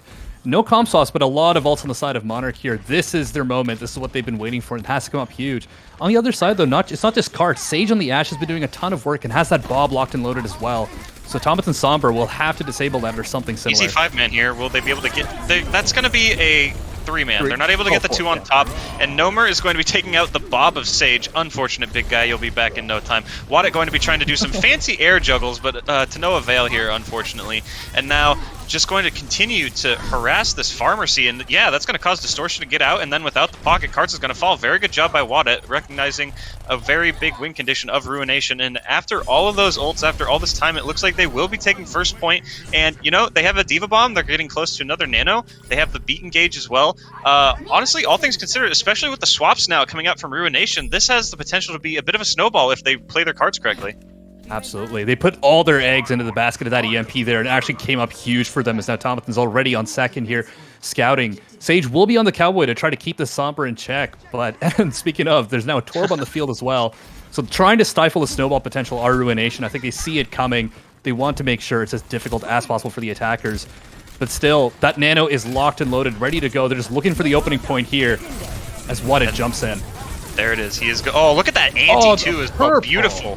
Yeah, I mean, they're actually forced back from that bomb, which is very big, and now Wada, just trying to stay alive, also gets the Primal up. Distortion is going to be in for a world of hurt. I don't think they're going to fall, though, with the help of the heals from the team, but in the meantime, the rest of the team, they're just making great use of the space that's been made by their singular tank player here. And now, Nomer getting close to this high noon. They're going to want to try and keep Wada up as the window comes out, trying to stay alive, and with this high ground, there's a really good potential, but look at this flank from Nomer going behind, and they're not going to get the kill. They're actually going to miss it, and now Ahi going to be using that Gravitic Flux onto the front line, getting hacked out of it, not going to find anything, but it does not matter. There's already picks in as 2 CP goes.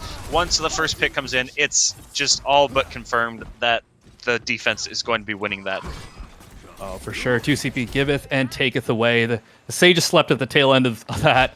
after taking out a protein shake here. But yeah, you call out that flank on the side there from Nomer to try to take out the supercharger to get a stun on the side, but it also meant that Nomer did not get the beat that went off there from Spooky Ghost. So longer fight, the supercharger is invested there from the defense, the window as well, and they're able to just kind of brute force their way back into just holding on. But one tick was taken, 2 minutes still on the board here, and Thompson's coming up to that EMP once more. It was huge for them on point A. Let's see if that can come up big again this time. You know, with how all of them are standing together right now, I would hope that it would be a potential 5 or 6 man at the least. And yep, that's going to be 1, 2, 3, 4, 5. Yeah, and look at this anti-nade as well. Oh my god, absolutely beautiful. And now that's a bunch of people down for the side of Ruination. They're just going to have to hope that they're able to get a cap. But as I say that, it looks like that. Nope, not even going to be able to touch. Some good body blocking coming out from Wada, and Cards isn't even able to get the touch with the speed boost of that overload. Oh, that was a 6-man EMP there, Techo. I think one of the targets just got bursted so fast the status icon disappeared. But, oh, that was so clinical. So clinical there from the attacking side. And I loved that Wadded at the end, building up to the Primal, not even needing it, just playing Bouncer at the door there, making sure no one could go forward. Just, they really had a game plan with this Sombra, and both of these EMPs as large as you could possibly hope for. So it's risky, but it works out super well. 1 minute 40 seconds in the time bank is nothing to scoff at by any stretch of the imagination. It's now Ruination on the attack. Yeah, they've got a tall order in front of them.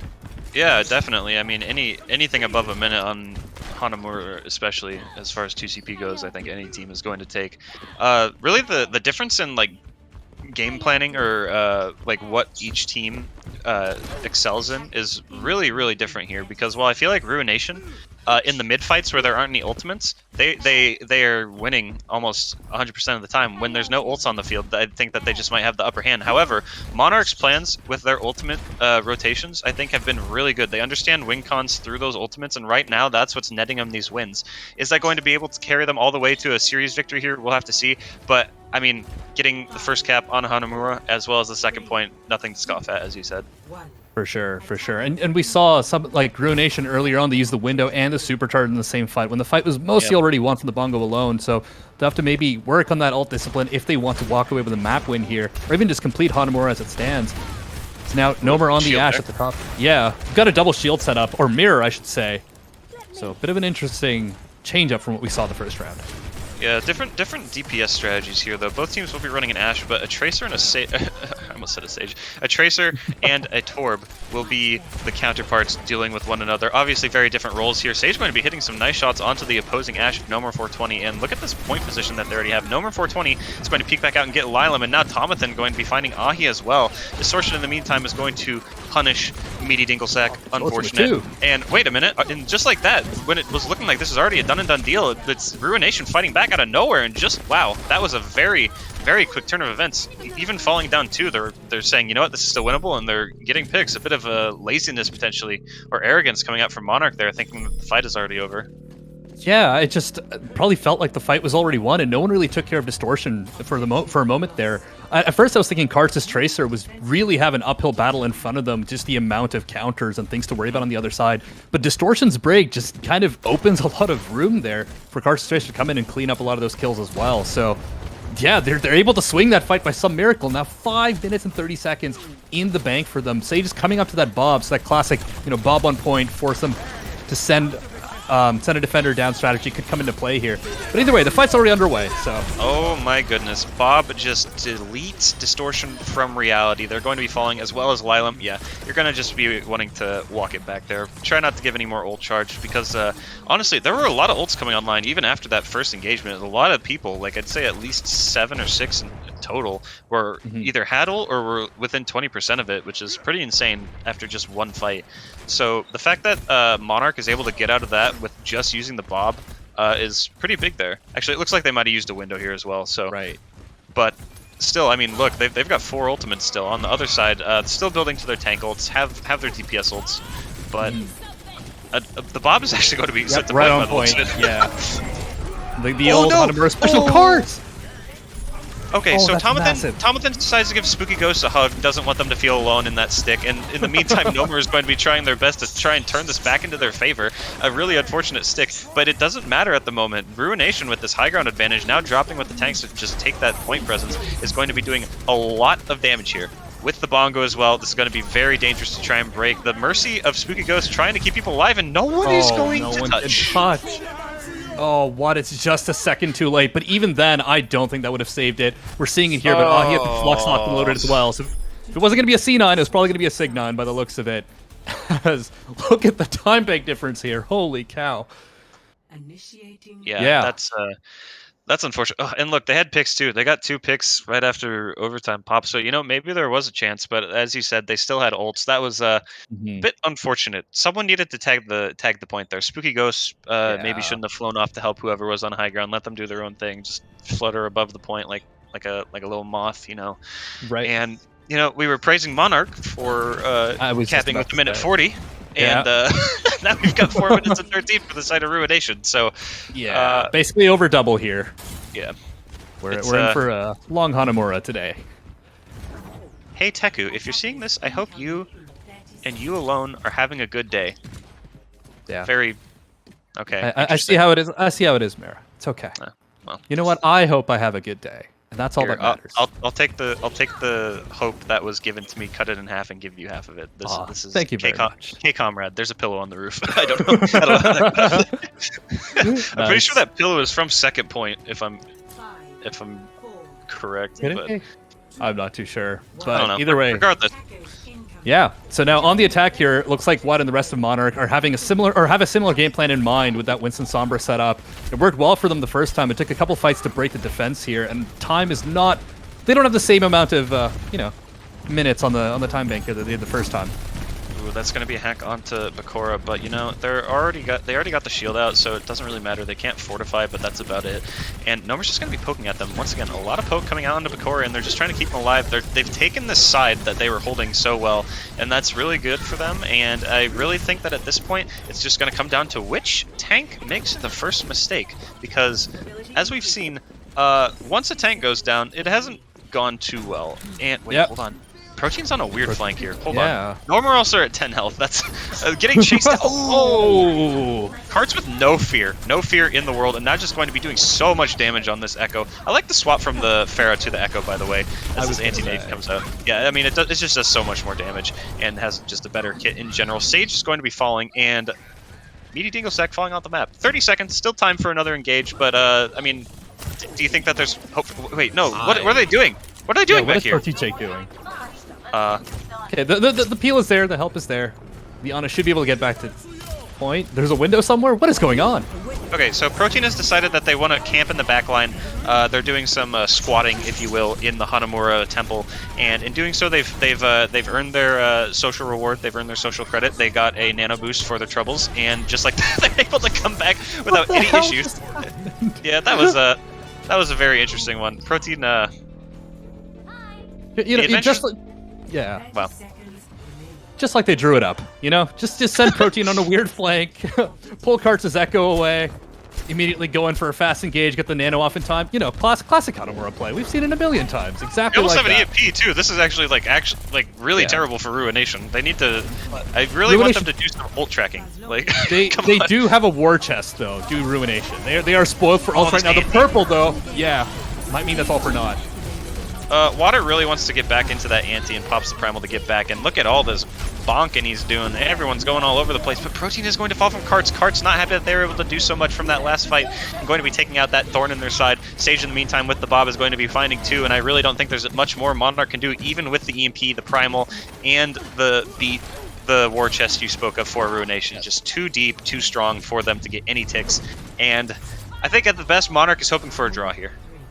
For sure. I mean, still taking first is an accomplishment. It means they can breathe a little bit easier than they would have otherwise, because holding first for 4 minutes would just be a nightmare. At least at this point, they can afford to give it up if it comes to that, and still have an additional lease on life with a draw, as you say. But I wanted to mention, I think generally, just Ruination kind of making me eat crow a little bit when it comes to their ults. I felt like in the first round they were and like the way you called it, that where Monarch just had a really strong game plan with their ults and Ruination, were kind of looking a little better in the neutral, not looking as disciplined. But in the rounds since, it looks like they've been very good about, you know, being economical about using those, then ending up in these situations where they just have a ton of resources to fall back on. In the end there, we saw like, what, 4 ults by the time the fight had already broken out, just ready, locked and loaded. Mash Q, win. It's 2 CP, come on. Like, it's not, it doesn't get much more simple than that. Yeah, I think that maybe we should have simplified our statement from Monarch is good with ults to Monarch are good when they have a funny EMP ability on their side. The EMPs were very crucial on their first attack there, and I mean they don't even have the Sombra here. Going back to that Torb, which honestly I'm quite the fan of. Torb pretty strong right now, in my opinion. And the question is, can they not walk into each other when they get pulse bomb this time around? Yeah, going back to the you cutting that thing in half and sharing it. Pulse bombs are something you do not want to share, unfortunately. But yeah, it's that same kind of matchup here with Tomathan on the Torb, meaning that Karts on the Tracer will have to be a little bit careful. The last time it was Distortion's Brig that was able to break through in what looked like a lost fight. We'll see if Lightning can strike twice. And I mean, if it will, it's got 4 minutes to do it. So let's see if Ruination can make that happen here.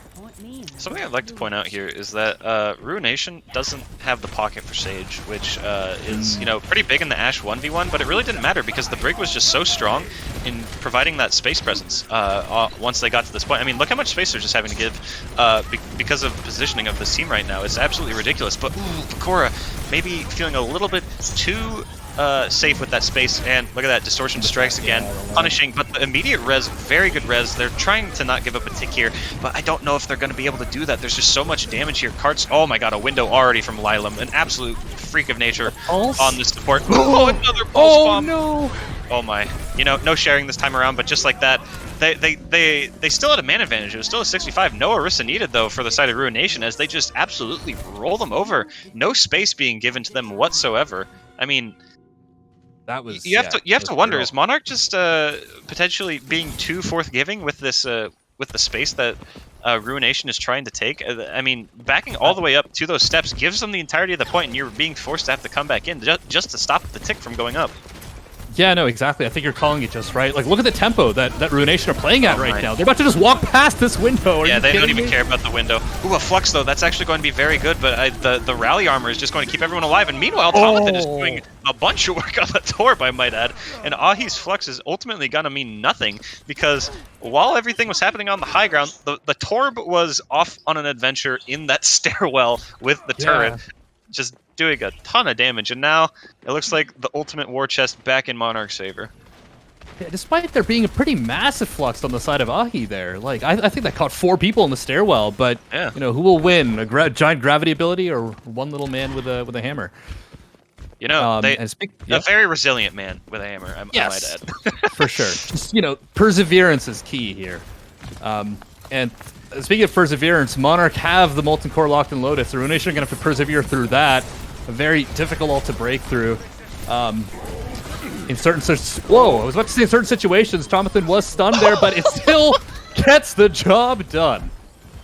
Speak of the devil, and a Shawl put goop on the floor on the screen. I was going to say something worse, and then I didn't. Some satanic panic being dropped on the floor is how I'll say it. Very, very interesting engagement there. They dropped the bongo very early, I might add. They were able to utilize it on the side with Nomer and Meaty Dinglesack, but ultimately that didn't really matter because Tomathan runs around the corner through a window, mind you, with the molten core, and is like, you know what, I got this, don't worry, guys. So, still a Bob, another Flux. Bye-bye. Pee-pee poof, gone. And the Bob is running to point. Who's going to stop the Bob? Only one tick is needed here. This is going to become very important, and now it's a Bob v Bob on point. Bob is not going to let the other Bob win this, and in the meantime, Nomer is dead again by the bow and arrow of Karts. In the meantime, Nomer 420's Bob is going to kill Sage's Bob. Red Bob wins. Fatality. In the meantime, look at these just tanks trying to keep the space on this point, and everyone on the side of Ruination just crumbling in on Wadit, on this Orisa, bunkered up in the corner. Tomathan trying to do God's work, trying to do anything to keep this alive. In the meantime, Spooky Ghost, the lone moth, will the Bug Zappers be able to get them? They're going to be fluxing them in the spawn, actually, and now Spooky Ghost, with the stall of their life, is trying to keep this attack or from winning the point. And I mean, at this point, no ticks have gone in the favor of Monarch in a good 30 seconds. As I say that though, Tomathan is trying to spite me, gets a kill, and the turret now going to be doing so much. The Tracer as well, it's not going to matter at the end. And the first point in round is going to go in favor of Ruination. Very close. Very close indeed. I don't know how you kept up with all that because just... Man, Spooky Ghost there, huge props for a much longer Mercy stall, much more, slippery movement than would be expected. But there's that Molten Core that I mentioned. It wasn't a window, it was a lamp. They ran through a lamp. It was not a lamp that they ran through, apologies. But, yep, do a little dance on him. Very nice. You'll love to see it. This is a stat. Distortion had 47 defensive assists with 81% kill participation that round. Wow. Wow. That's a stat. A big stat for sure. 4 in every 5 kills was aided by Distortion. That kind of hurts my head. Yeah, that's kind of my math checks out. But yeah. But yeah, at the end there, huge shout out to Karts as well on the Hanzo. Just taking out the enemy Ashe twice with 2 successive headshots after the res as well. As I've noticed, it's gotten very dark in my room. I should get the lights on in a sec. But yeah, the Hanzo of Karts at the end, just doing mad work on the point, constantly just getting picks off the side there. I mean, you were calling as the tanks were just pushing in on the poor bunkered up Wadded in the corner. but Karts and the Hanzo was just doing so much on the side as well. So great stuff from this player's Ruination now. Map win on the board. Yeah, I mean, like we were talking about, it's like we thought that Monarch, had an advantage in ult stuff that maybe didn't prove to be true towards the end. And what we said Ruination was good with, just the individual pick potential, winning them that fight, like you said, getting 2 picks onto the Ashe with the Hanzo. I mean, I don't know if it's just a lack of respect or they just know where to be at the right time, but Ruination doing a very good job of exploiting Monarch's positioning issues here. And speaking of positioning issues, the more I think about it, the more unhappy I am about the position they decided to take on the defense every time Ruination pushed in for first point. Just giving up so much space there, with honestly very little fight back. They just really gave it up very quickly. And going into Blizzard World, a map that, if I'm being quite honest, has some similar kind of space where there's bigger spaces and you're fighting for high grounds, fighting for these wide open areas. I'm honestly worried for them. I'm a bit worried that the long range DPS of Ruination is going to potentially get the better of them once again on this map. Right, for sure. And to some degree, conceding space isn't always the worst idea, but you're both running Baptiste, you're both running bunkery comps. You don't really get any advantage from that. If you're just running a bunker on the defense and you've got a dive coming into you, sure, you can yield a little bit of ground, but just letting another slow comp just walk in and bunker down on your point does not really make much sense to me. So I think you're absolutely on the money. I think that pretty much lost first point for them, just the amount of ground that they yielded off the bat there. And then, of course, the usual song and dance, the bunker mirror, the 2 lamps go down, they're both taken out at the same time. Both you build up to the same amount of ults over time, although, of course, Karts had the pulse bombers on the other side. Tomathan was running the Torb. But just the point is, you've already ceded that ground. You've given yourself added objective pressure. It's definitely something they're going to have to clean up here on Blizzard World, as there's that hog we were talking about not too long ago coming out of Distortion. Green Bean 17 is what the account they played on initially, but alas, it was Distortion the entire time. And now back on their main account, no fear in their eyes, going to be locking the silly Kiwi, the big Kiwi, with a gun and a hook. Very interesting combo of weapons, if I say so myself. And already, a vape as well. Don't forget the big vape. It's not even a vape pen. It's a vape pot. Yes. Regardless of my lore analysis here, we're going to be seeing a very quick push here from the side of Monarch, doing a very good job of taking some space. And you know what? Look at that. Kiwi Man strikes again. Going to be getting a very fast hook through the side of that Orisa shield. No care in the world for where those shields are placed. Going to be trying to hook a fortified Orisa. Maybe not the play, but I mean, with the hog, you do have to realize, while you may be increasing your chance for silly pick potential, I'm going to shut up because that was a massive anti-nade. Oh my god. Yeah. Lilam has just absolutely disintegrated any hope that Monarch had of taking that point with a single ability. They go ahead and throw the nano in as well, but wow, that was a massive play from the Ana of Ruination. Absolutely. Yeah, I mean, one tick was given up, in fairness, so Monarch still walking away with something here. But when they opened up with that pick on Sage from the stickies of Nomer there, looked pretty good for them. And like you said, Distortion trying to hook a fortified Orisa. At that point, you just see the Hog looking from the outside in, right? The bunker set up on point. You really just have Ahi to go on point and try to keep that contest going. That purple is just nasty, though. But can Lilam keep that up? Because might have to. One tick already has been given up, right? And they're building up to Alistar Monarch. A very nice dynamite, and they're going to go ahead and throw the Flux in to try and combo it. Ooh, the pull actually anti-synergies them, pulling Ahi away from that rock that might have had a chance of hitting him. Instead, given the go, you're free to go, and just letting them do so much damage there. Unfortunate, you know, sometimes anti-synergy happens, and you move on from it. However, something to be concerned about, all they used there was the Flux. Just similarly like the last fight, all they used, I believe, was the Nano. And Monarch are still trying to build up to their war chest, as we've spoken of. Hold on. Distortion chilling in the Griffin ride. Oh, what will they do? No, they don't. No. Oh, no. Unfortunate. Well. Yeah, well, I was about to say Nomer is on Tracer now, and I suppose Nomer's more back in spawn than anything else at the moment. As there's now 1 minute and 20 seconds left, and I mean, this is the ult fight that Monarch want to take. It's probably going to be the last good shot they get at point. Sage also has the Bob Lock loaded as the Valk is out from Super Smooth. Oh no, Nomer has been spawn camped by the looks of it. That is unfortunate. There's been nothing done to stop this Roadhog, who is now going to be just shredding through the metal body of Orisa. Very unfortunate. Everyone being pushed back into the Lost and Found, saying, hey, you might have lost your chance at winning this. But let me go ahead and help you find it here. They're pushing all the way. They're using their window and spawn. This is so unfortunate. I mean, it does force them back, but I think ultimately you're going to really wish that you had that. Tomathan swapping over to the Hog says that they own a piece of this action. And now, with another Nano, another Flux, another Pulse Bomb on the side of Ruination, it's going to be nothing but an uphill battle here for Monarch to try and get just this first point on a hybrid map. Yeah, took the words out of my mouth, Tucker. This is looking pretty brutal. They really just have the Flux, and Distortion has the option of hooking that if they're able to get a good angle on it, so even that's not a guaranteed fight win right there. 20 seconds on the clock. This is pretty much the only shot Monarch have left. Sage is down, though. That's a huge opening. Hog always prevails by the looks of it, and Tomathan is going to be taken down for their transgressions, taking out Sage. They're not big fans of that. Ooh, very close rock, not able to hit them.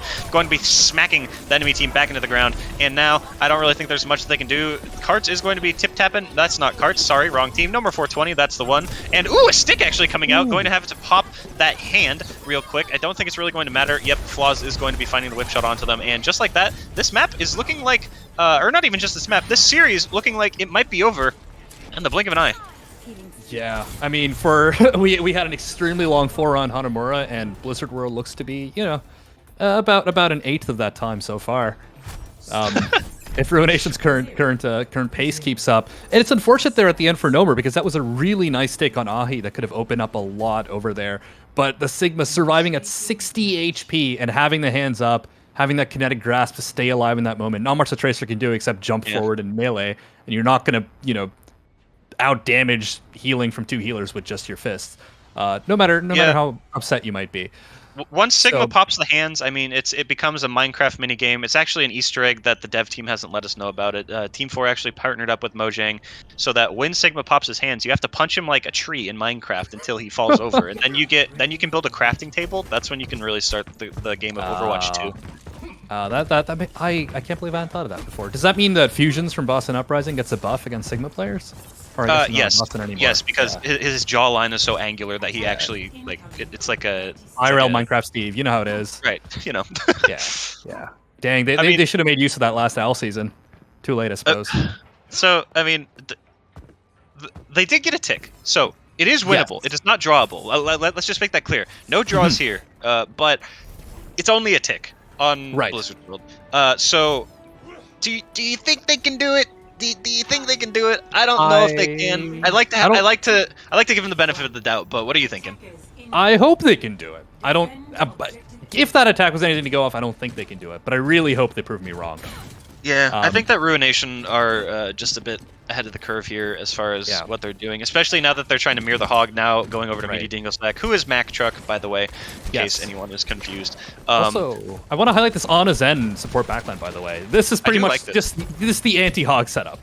Yeah. Like, However, we must purple Discord the hog. Yes. We've seen a lot of good Tracer from Ruination, so they have to make sure that they're hitting their shots and keeping them away from them. And once again, look at how much space they've taken. Ooh, and look at that. The hook of the Roadhog is able to punish the ridiculous space that they're trying to take. A very interesting counterplay, and oh no! Oh. Wait, they both. Oh no, they both.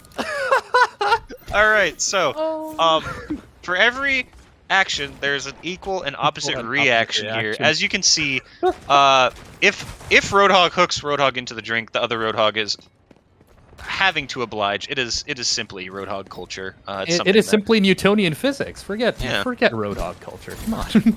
It's that, but it's also math.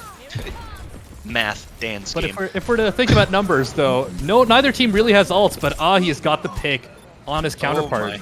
Nomer is asleep as well. I think that this is going to be it. A bit trying to go out with a bang, but yet it is going to be a whimper as Ruination locks in the defeat of Monarch, going up to 3-0. Monarch being knocked down to that 2-1 spot, still having more wins than losses, but they probably will not be too happy with this this Blizzard world here.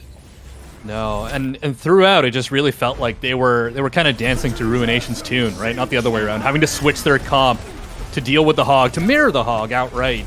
And whatever, like, maybe the game plan for it to some extent, but when push came to shove, it looked like Ruination just had the better of them through most of that map. Yeah, so. I mean, I think part of that was definitely due to the ability of Ruination's players to make those individual plays. Continuing from the last match where you would have Distortion on the flank, hitting the flank hooks, I think that was really epitomized in their first, Ruination's attack, or Ruination's defense, I believe, where they were, I believe they were in a potentially losable fight, and then Lilam just hits a massive nade, and I mean, that really decided the fight. I think plays like that were really what decided the match and overall the individual fights, and it just seemed on the day that Ruination were better able to produce those plays than Monarch were, which isn't a slight against Monarch in any way. They're still a very good team in their own right. I mean, a 2-1 record is nothing to be ashamed of. I like that. That's still very good. That's still better than a decent few teams in this league. But you know, if you're aiming to be the best, if you're competing with the best, then you know, you just have to be able to have both the good team-wide synergy and the good individual skill. Right, and I think it also came down, I mean, like you were describing, to the micro, right? As far as alts went, I really liked Monarch's game plan on Hanamura, for instance, with how they played around the Sombra of Tomathan, how they had the Torbon defense, just anticipating the Tracer. Stuff like that looked really good, but when it came to like little plays like you're mentioning here, it looked like Ruination were just kind of a cut above today, especially on Blizzard World, where they kind of really went for the kill. Yeah, I think, I definitely do agree with that. I don't know if we're getting players from Ruination in for the interview, but I guess we'll find out soon enough. I don't see anyone. They appear to have all scampered off to wherever they reside. Their little hidey holes to go ego the Monarch players in secret. So it goes. It's part of Roadhog culture, you know. True. You just gotta twist the knife a little bit. Yeah. Pour some salt in the wound. Yeah, that's a better expression. A little less morbid. Well, they both work. They both. Oh wait, Sage is in the waiting room, so I would assume we are getting an interview with them. And Jace is as well. So yeah, we will had English an interview today. Yeah. So yeah, congratulations, Jason Sage, on your win. I mean, how are y'all feeling? It must be a good feeling, be 3-0, and know that you're top of the table. Yeah, I mean, feels nice, you know. Not a lot of pressure. Nope. Yeah, I mean, I'm not entirely sure whether that was sarcasm or not, but I mean, I'll still roll with it. I do have a few questions, mostly just one in particular. What's the logic behind the Distortion Hog? Like, is it just a comfort pick that y'all tried in scrims and like just decided to run with it, or is it just something else entirely? Is it just the surprise factor coming into play? He's just a menace on the hog. Yeah, just competent. He does it all. He had like that's fair. We had like a VOD review, and he had like a a 15-page PowerPoint on something he called the Bone Zone. Yeah, we just ran with it, and we trust distortion, and we discovered the Bone Zone today, I guess. So yeah, we did good. Well, you know what? The bone zone does seem to be pretty effective. So yeah, I mean, it works. I don't know. Do y'all have any questions? Yeah, I wanted to ask about you guys' attack on Hanamura when it started out. There was a fight that just seemed completely lost. I think it actually might have been first fight. It's all kind of blending together now. There was a lot of Hanamura today, where it seemed like you guys were down 3, and then suddenly like Distortion and Carts like get 4 in the back somewhere. Can you kind of walk us through what was going on there in team comms or whatever else? Because that was like a pretty pivotal swing moment we felt. I think I know the fight you're talking about. It was mainly in comms, just keep walking forward. Yeah. And, Distortion's on break, so if we get in, like, close quarters, we have the Inspire proc, and then eventually he gets Rally, so it's just a fight win from there. It's W key until sun goes down, I guess. Yeah. We had Hey, if break. it works, it works. So we had Brig, they didn't. Like, we forced a brawl, we forced close quarters, we got Brig in effective hammer range or effective swing range, and Distortion and Cards just cleaned up. Sage was there too. I think you killed like 2 in that fight. Were you dead? I don't think you were dead, Sage. I don't know. Can't remember. Oh, no, I lost, though. Yeah, we lost both our tanks and Lylan. It was both DPS. Yeah, that's why we were just like bewildered. We were like, how are they winning this? And then suddenly you have 5 minutes and 30 seconds. Sorcery. Yeah. Like, what have they summoned here? But yeah, no, great stuff from you guys today. But it looked really, really good on... Or sorry, let me start that sentence again. Although, like, Hanamura looked really, really good, like, Blizzard World just kind of entered into a new gear, and we were talking about the Distortion Hog, but what else do you feel like kind of changed on the other side? What helped you guys really get the better of them on that first point hold? I think, like, at the end, they were just kind of boomed and decided to go for the Hog Mirror, which I don't think it's the move. And also, they just didn't, like, contest high ground. Until there is a hog that can contest Distortion, yeah. Fair. But cool. Yeah, no, that's all the questions I have. That was a super, super great win. Looked very, very clean on Blizzard World. Loved that little bit of what we called Roadhog culture, or tech we called, I should say, of the double hook The off of the Roadhog water. equilibrium. Yeah, Newtonian physics. Congratulations on the win. You are up Quick 3-0 maths, even. now. So I believe that means that you will, by default, the next time we come around, face Summit. What do you have to say about Summit here? You actually both have the same record, 6-1 here, so a 5-map differential. What are you feeling about them? Do you see them as a walk in the park, or do you think that it's going to be a tough fight? We've just from my perspective, I've not reviewed too much Summit yet, but this is like, I was a bit Monarch W going into this game, but I don't know why. Based on the result. We kind of sped run Monarch, so F in the chat for them. The Kings are dead. But in terms of Summit, it's going to be the real test. We'll see how good we are once we play against Monarch. Yeah, that's going to be a really good game. I'm very excited to see y'all go up against them. I think we can beat them.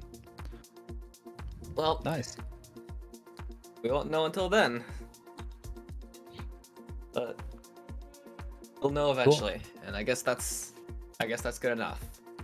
So yeah, congratulations on your win.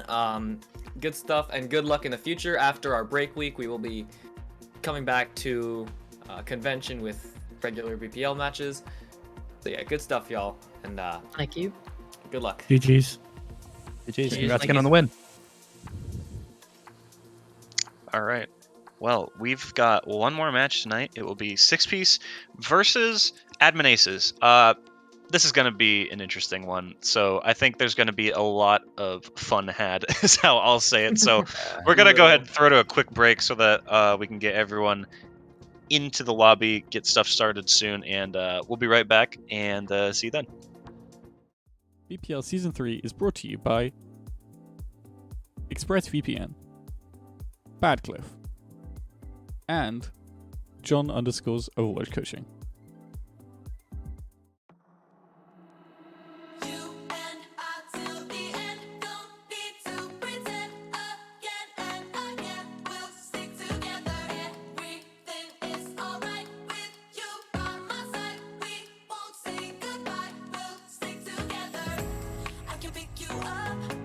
When you're heading down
All right, we're back for our last match of the day.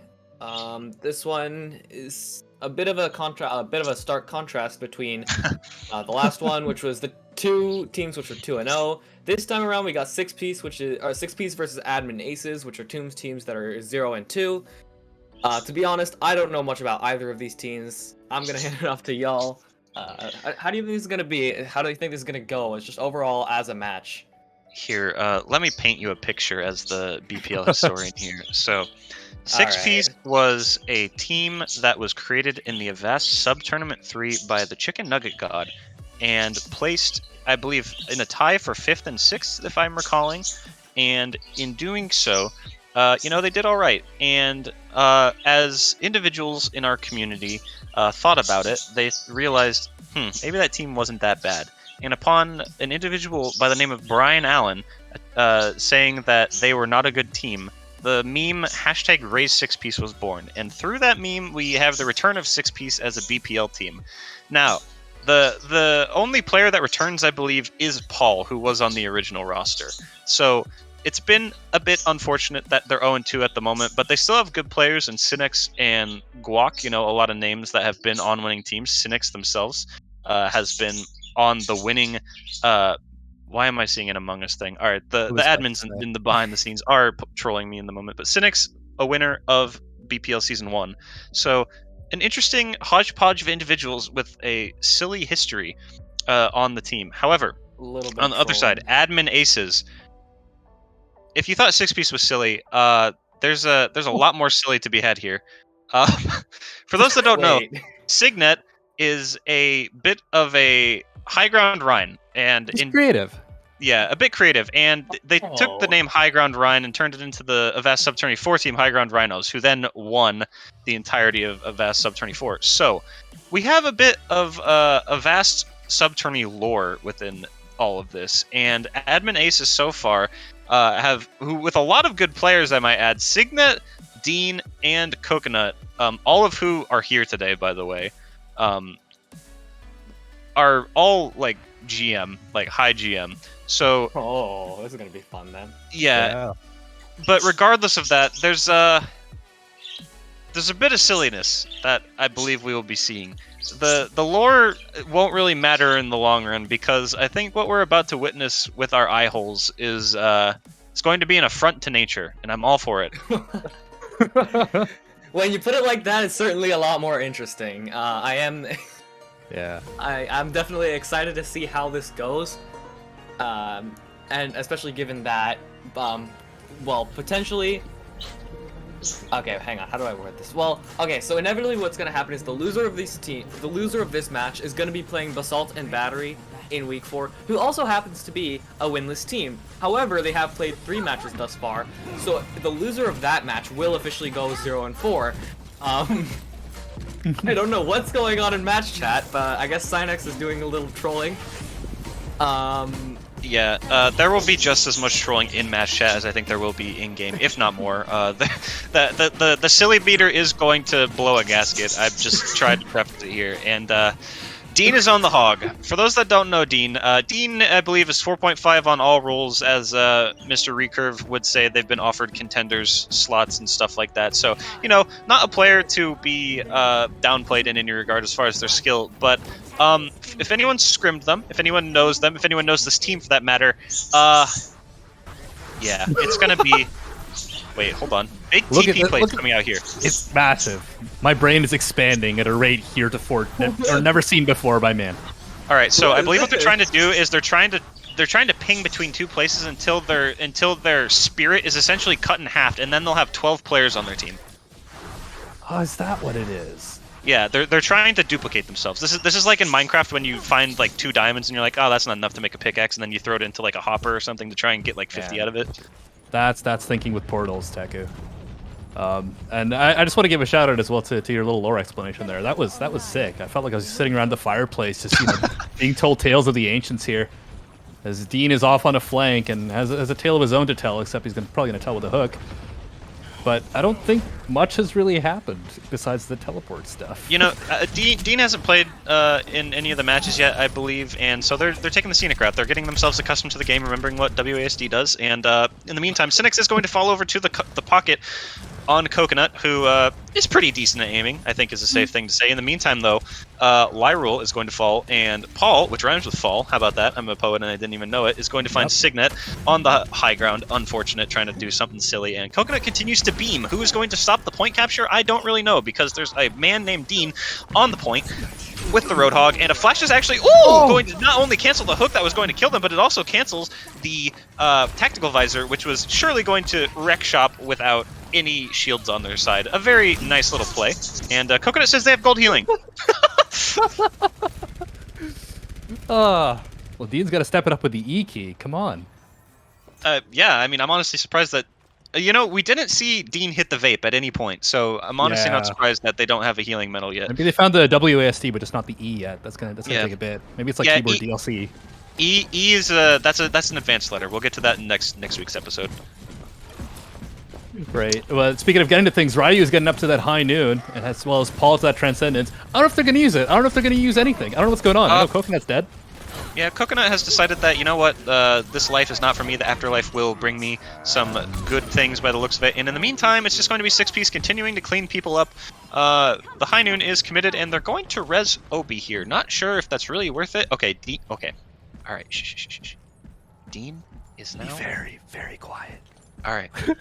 Here, what you will see is we have a rare specimen named Dean Overwatch going to be attempting a spawn camp. But in order to do a spawn camp, you first need to get a kill.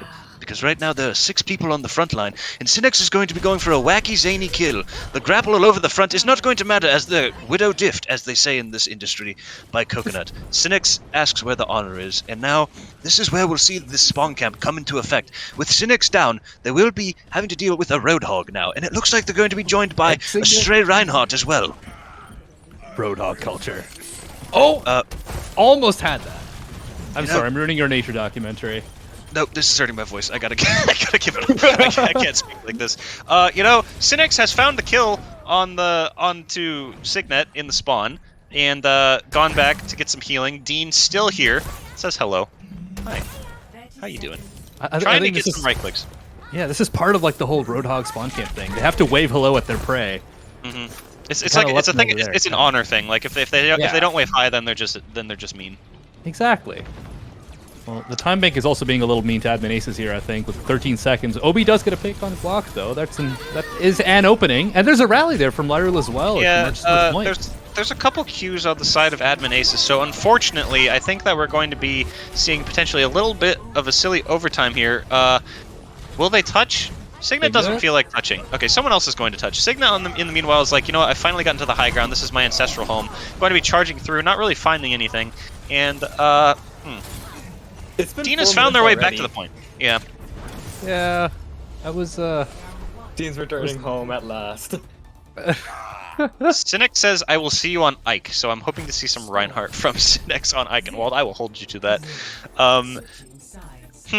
You know, I wept, I cried, I felt love, I felt joy, I felt hatred. I really felt that. I think that Admin Aces is actually a social experiment to make the viewer feel every range of human emotion, and they're doing a great job of that. Not just a social experiment. I think this is a performance. You know, this is an immaculately crafted performance where each of the performers they're not always at the same parts of the map, but they're always in concert, in sync. We saw Dean and Signet spawn camping at exactly the same time. Were they communicating? We don't know. Maybe they weren't even talking. They just knew because it was part of the performance. They like rehearsed it. They were like walking iambic pentameter, dude. Like they're just so good at this theater thing. I think this is a performance. I like the reference to iambic pentameter. That's a very cultured five-head. It's literally. I went to literally school. Shakespeare. I went to school. Overwatch. I'm interested to see how far forward will they hold. I'm honestly expecting them to be sniffing like the frost off of the front spawn door at this point. But no, they will be. It looks like hold on. Signet is a master of the high grounds, and as you see, they know how to reach this one as well. No high ground is unattainable to the mountain climbing Rhine known as Signet Overwatch. And Coconut on the Junkrat. That's something you don't see every day. I'm not gonna lie, I was expecting them to hold all the way in their own spawn. Oh, that would also work. You know, just chilling in your own spawn, licking icicles. It's the 6-head spawn. It's the 6-head hold. You wait for them to cap first, and then you start holding. Yeah, they're just already playing Overwatch 2 here. Ryu? Hello? Yeah, Ryu says door stuck, foot trapped, and in the meantime, there's going to be a cap attempting to be happening. Yeah, they're... It doesn't really matter who's left alive because they're a bunch of slow people, so that's it. Dean's just taking a nap. There's two Overwatch. different fights here. Overwatch, This ladies and game is- gentlemen, and everyone in between. Overwatch. Wait, I didn't know they were on attack. I just forgot. This is a tragedy in two acts. I told you it was a performance. I told you. Yeah, it's a This is Shakespeare. Hamlet. This is the next Hamlet Odyssey. Overwatch. This is the next True, Iliad. True. Yeah. The Hogdesy. Exactly. Yeah. Homer is just loving it in his grave. He's like, I feel honored today. Homer doesn't know. He's. No. The Iliad and I didn't say the Iliad and Odyssey were by Shakespeare. I was just I'm being made. I'm being made as a fool. I have to defend myself. I didn't say they were by Shakespeare. Homer. Well. Yeah, I'm saying there we Homer's go. very Yeah, happy. Okay. With their, all right. Sorry. I had to performance. fight for my smart points. Well, Okay, so I've gotten the juice from Solomon. I believe they were trying to get. I believe Admin Aces was trying to get a particularly high number of teleports. My God. To have it as a stat card at the end of the game. I see. But they failed to do so. So they're right. all that to not even get representation in the stats. Well, they have one more. They have one more map where they could do this. They took 131 TPs and they still didn't get a card. All right, guys. What the hell is the record?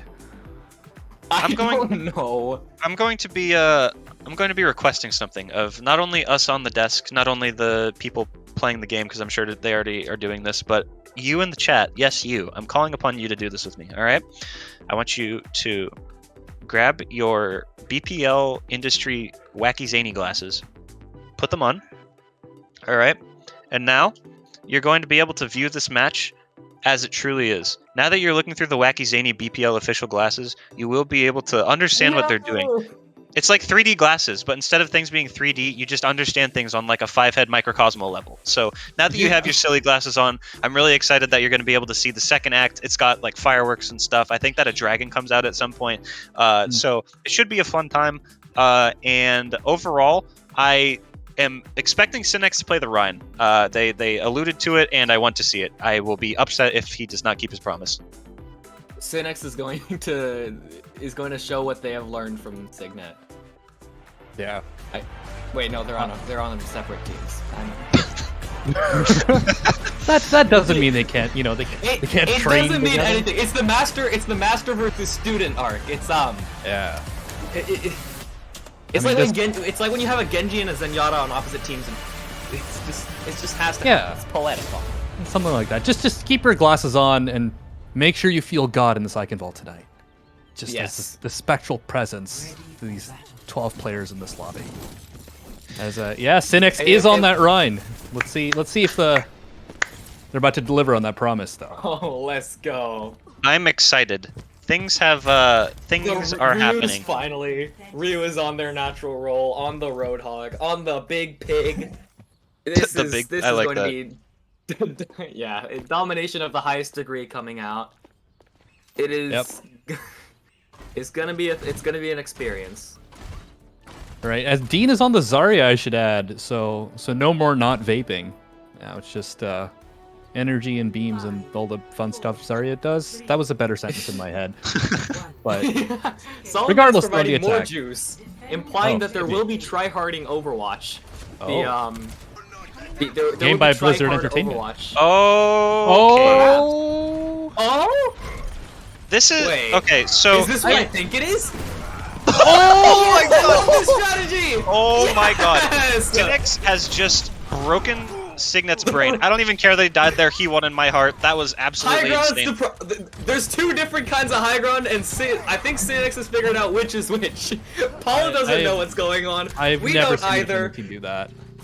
Okay. I saw an even more crazy rotate like that, where you take the TP, where you do the Maywall, like from the top of Castle. You take the Maywall from Castle, you go, or you take the TP from Castle onto like the roof on the right side of the door, and then from there you go over like that bridge, over that choke, and then you start and then you take the fight. It's like you can see just like above the admin aces thing. Wait, no, they can't. Like right here is where the TP would be. Admin aces are willing a win into existence. They've decided that the trolling has gone too far. They would like to play a third map. More, please, they say. Yeah. Yes.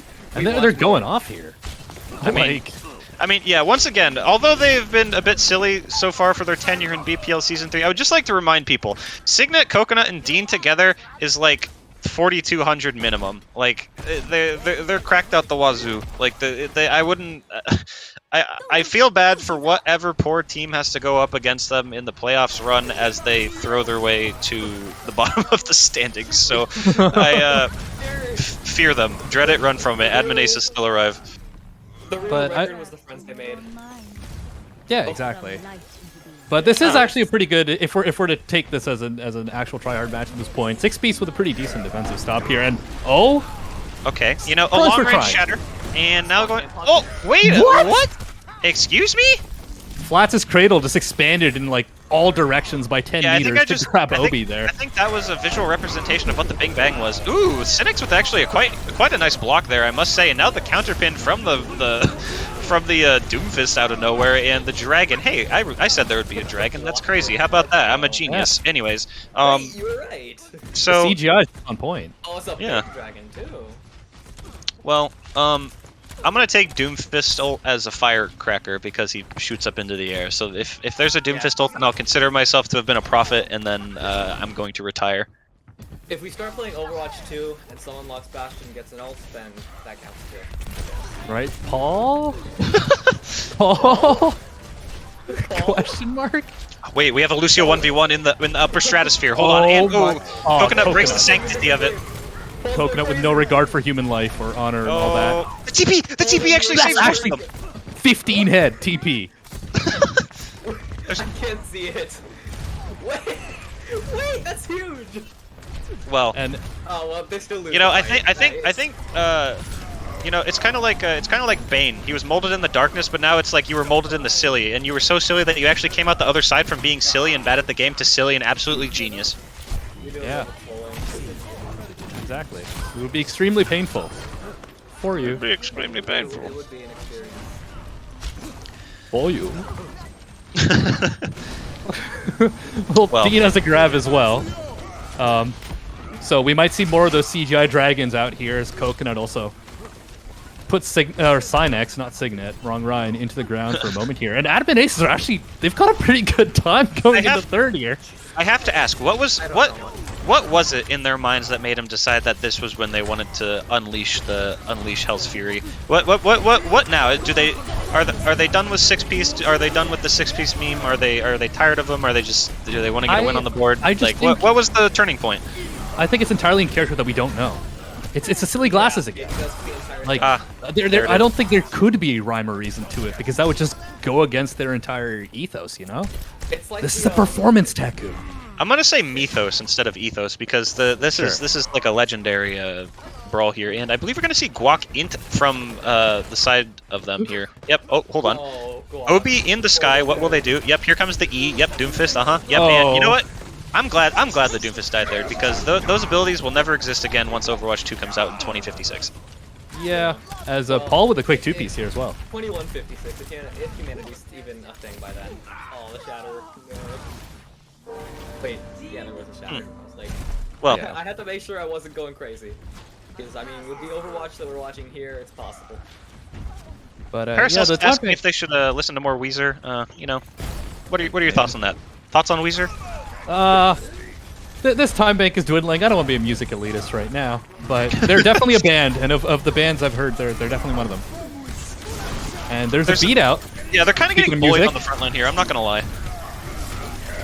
Oh, nope, that Shatter's not gonna hit. Cynex yet again blocking it. And now Obi with the tire, what they gonna do is going to find one. Very nice. A pick also onto Cynex from Lyrule on the Frog. D.Va's a bit out here. I'm not gonna lie. A bit unfortunate that Ryo's like, I'm just gonna jump off the map here, get a quick reset, and through a series of unfortunate events, admin aces have found their way into the inner halls. Baldric's armor sitting there, asking to be please gouge their eyes out so that they don't have to witness this any further, but admin aces will not oblige. They say, no, Baldric, you have to watch all of this. Here, watch this window on top of a grab as we try and get them in the spawn door. In the meantime, Ryu will be shooting that bomb out like a pumpkin from a pumpkin chunking cannon. You ever see those on Discovery Channel? I liked that show when I was a kid.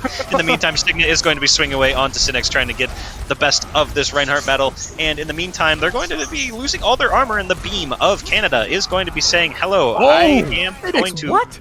3K? 3K fire strike? Synex is playing bowling here on Ike 3rd.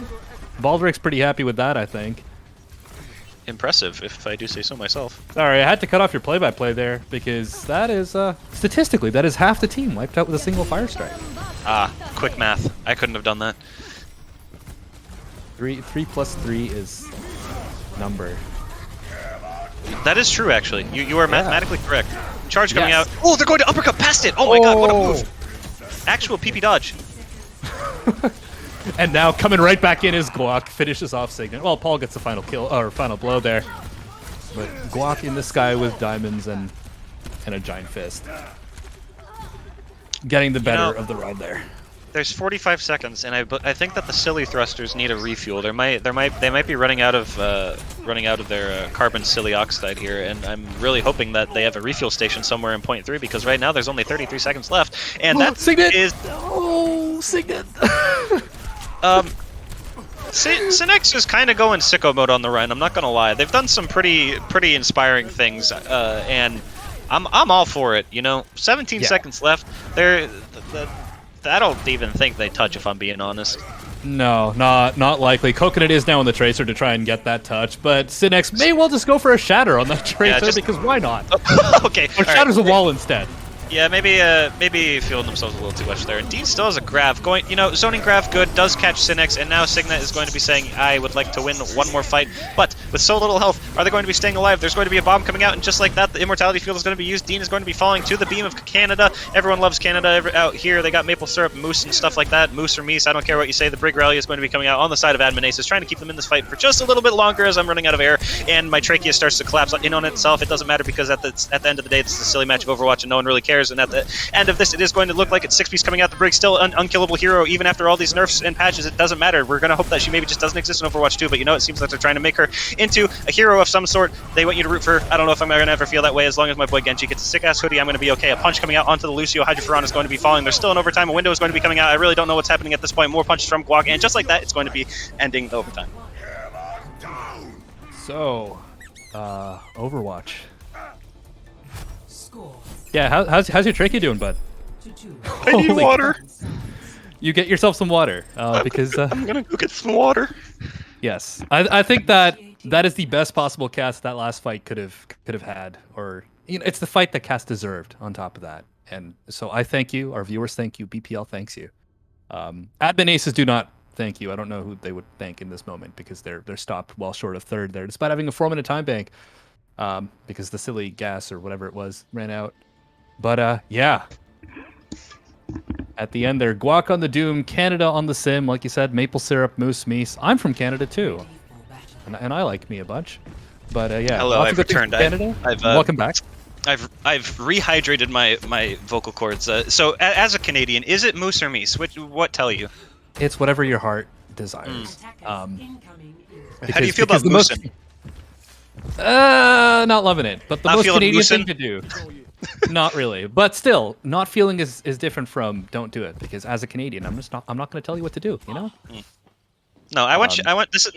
this is now an exercise in expanding your horizons. I want you to be mean. I want you to be mad. But who am I going to be mad at? Well, see, now you're mad at me, so I've actually tricked you. Haha. No, I'm mad at the concept of me having to be mad. I'm not mad at you, Teku. You can't trick me like that. You tried to pull a fast one, and I respect that. But well, speaking of pulling fast ones here, Coconut's going to be slinging some really quick rockets. I'm actually going to take that back. Fair rockets are probably the slowest thing in the game. They kind of are. I would feel more worried about a cymbal being shot at me at this point in the game. Coconut is going to be on the Pharah, though, even though they are a bit of a hit scan player. As always, as I've said like 50 million times during this cast, they're quite a talented player, so I'm sure that the Pharah doesn't concern them too much here. And Obi-Wan on the Torb. What are they going to do? I'm not too sure, but they're already at 42% ult charge, so definitely been doing something, as the teleporter does come out from Canada, but is ignored. Yeah, it only went like 2 feet, so not really worth it. In the meantime, Coconut just circling the clock tower like a blimp. You know what? Just a Goodyear blimp of death. Yeah, And just a there's Goodyear also- blimp. Yeah. Now also Guac falls like the getting shot Hindenburg Guac. Yeah, Dean falling over there, maybe just trying to intimidate Guac to death. I'm not sure. You know, that's his choice. And that was his mistake. So now Guac is going to just be finding yet another kill. Ooh, Obi is not going to care that they get flashed, because when they hit that E button, they suddenly become a third tank. Brigitte lives on in her father. Unfortunate. And now that is going to be a first point take for 6-piece. Admin Ace is still on the Pharah because they have that barrage ability. Coconut wanting to at least press the insta-kill button on himself at some point in this game. Doc going to be left on the point, and we're going to be seeing a fight for high ground right now by the looks of it. Yeah, and it's already broken out with a barrage from Coconut here, as you called it. Actually stays alive during it. Miracles do happen here on Eichenwald. As Coconut now with 3. Holy cow. And right then, that is the defense. In trouble. Guac is in the back. Guac is always extra, but Guac is also taken down. And Coconut, the superior food item in the moment. You know, are you a fan of Coconut? Like the food? I'm quite the fan of Coconut. I'm an advocate of Coconut. Nice. Yeah, I'm into Coconut. It's pretty alright. You ever eat Bounty chocolate as well? That coconut flavored yes, chocolate? very good. Yeah, it's pretty tight. It's good stuff. Yeah, a lot of island fruits are quite delicious. I'm a fan of pineapple, and It's refreshing. Yeah. something that is quite tasty as well is all these damage buffs that are coming out. I love that whenever a hero is missing a part of their kit, they just make their ultimate a damage buff ability. We don't have enough of those already. And in the meantime, there's going to be a Valkyrie being popped, which, by the way, can do a damage boost for the team as well. In the meantime, Lyrule is going to be brought back to life, resurrected from the dead. You're not done here, buddy. Back to healing people. Unfortunate. You thought you were done, but nope, the tanks need you again. And Signa is going to be on the low ground here. A very odd space to find them, I might add. And Obi onto flank is going has to reload. That's so unfortunate. Should have had that kill on the soldier. Bus kill. Yeah. And the nut right there on the payload. Oh my god, I can't believe I said that out loud. I'm sorry, but oh, it's perfectly fine. Worse things have been said on cast. You know, it's unfortunate. And well, it's all right. Don't beat yourself up about it. Noted. But yeah, there's Coconut again with another barrage, and Dean is just Dean's just walking forward. Dean is just Dean. You can in fact spell Dean without W, but his play would make you think otherwise. You just reminded me of DW from Arthur. That's a good or bad thing. Arthur's little sister, DW. Yeah, I recall. Yeah. But I thought that because of Dean W, and now I want someone to make a very shitty Photoshop of Dean's face on the character of DW. Honestly, with the age of this, very happy. Yes. Well, Canada is going to be popping a visor, you know, not really wanting to do the aiming on their own. Cynics is going to be running back into their spawn to deal with the people that have now swapped sides. There's been a lot of side swapping here, must say. And, ooh, Hydroferon is going to fall. They were 1 health. Canada finally finding the bullet that will do it. And it looks like they're trying to move this cart past the Potomac by the looks of the skin that they're using here. Soldier Washington trying to take the high ground here, realizing the advantageous spot it'll give him over the redcoats of the Admin Aces. And, oh, say, can you see? Can you see this L? Yes. I almost said this ratio, but that's below me. It's whatever it is. Cynics is on the high ground over here, so I was about to say speak of things that are below, but high ground is the opposite of below. But Cynics' health is now below, or no, Dean's health is now below 0, so now they're back in spawn. I'm messing up my transitions here because I don't know what the hell's going on. It does look like 6-piece are winning this fight, pushing this card forward. Looks like they'll be capping second shortly here. And the home stretch is in sight. Signa was trying to go out there, but Cynics was just kind of standing there menacingly, not able to let him go through, the bouncer, if you will. And that's going to be a charge, because they realize once they don't have it, it's a safe and easy kill. I could have sworn I heard a Bastion, but there's no Bastion, so I think I just had PTSD from my last ranked game 3 days ago. Nice. So as I fight away the terrors of ranked, I'm going to now be watching as Cynics stands at the spawn doors and Soldier Washington continues to try and become the first president of Overwatch. By the dawn's early light, dude. Cynic's now standing in front of a window. He's in trouble by the looks of it. This is a very this is so dangerous. Yeah, this is kind of ridiculous. Just the Matrix for cover. Yeah, I believe we're seeing the final breath leave Admin Aces, and as I say that, Dean says, "Shut up, Teku." 100 emoji. I would like to play a little longer. The right clicks of the high-powered Zarya just too much for 6-piece to deal with right now, and unfortunately, all they've got is a visor, but they do have the Shatter of Cynics, who has been doing quite a bit on this Reinhardt, I must admit. So, you know, it is very winnable, but we have seen a lot of good pushes from good teams go to die in this third point, getting a bit serious for a second in a very not serious game. Yeah, and I mean, Cynics has looked good on the Rhine, but on the other side, Dean is coming up to the grab, 100 emoji, fire emoji, eyes emoji, so that could mean the Rhine doesn't even get there. And in one piece, I should say. 1 minute and 30 seconds on the clock here, though, so they might have a second try if this fight goes awry, but it hasn't even happened yet, so let's see if that, you know, bears out. Cynics is going to try and do his best to part the Red Sea here, but the only thing that's going to be parted is Signet from his team, and ooh, the counter shatter is going to actually be quite a nasty. Oh my god, Asleep is going to come out to try and stop him, and honestly, Cynics just kinda wombo comboed there. That was kinda swaggy, if I'm being honest. And just like that, with Obi being shot into the stratosphere through the roof like Team Rocket, it's going to be last-minute heroics coming out from Admin Aces as they try and keep their silly hopes alive. And ooh, a nice little shot from Paul there with the window, keeping this whole team up. Canada with the Junkrat should just be able to keep everyone off at this point. They're trying their best to stall this out. Coconut is going to be out with the High Noon. Ooh, a good shield is going to save them, and just like that, potentially the silliest game I've ever witnessed comes to an end, and I'm happy to have been a part of it. You and me both, Teku. It's been an honor. This was the real finals, you know? Every one of these games are just the real finals. Oh boy.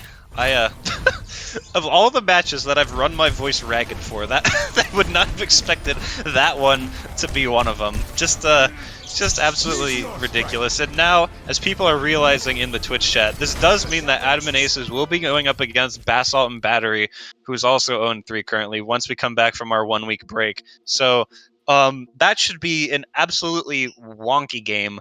And in the meantime, 6-piece will go into the 1 and 2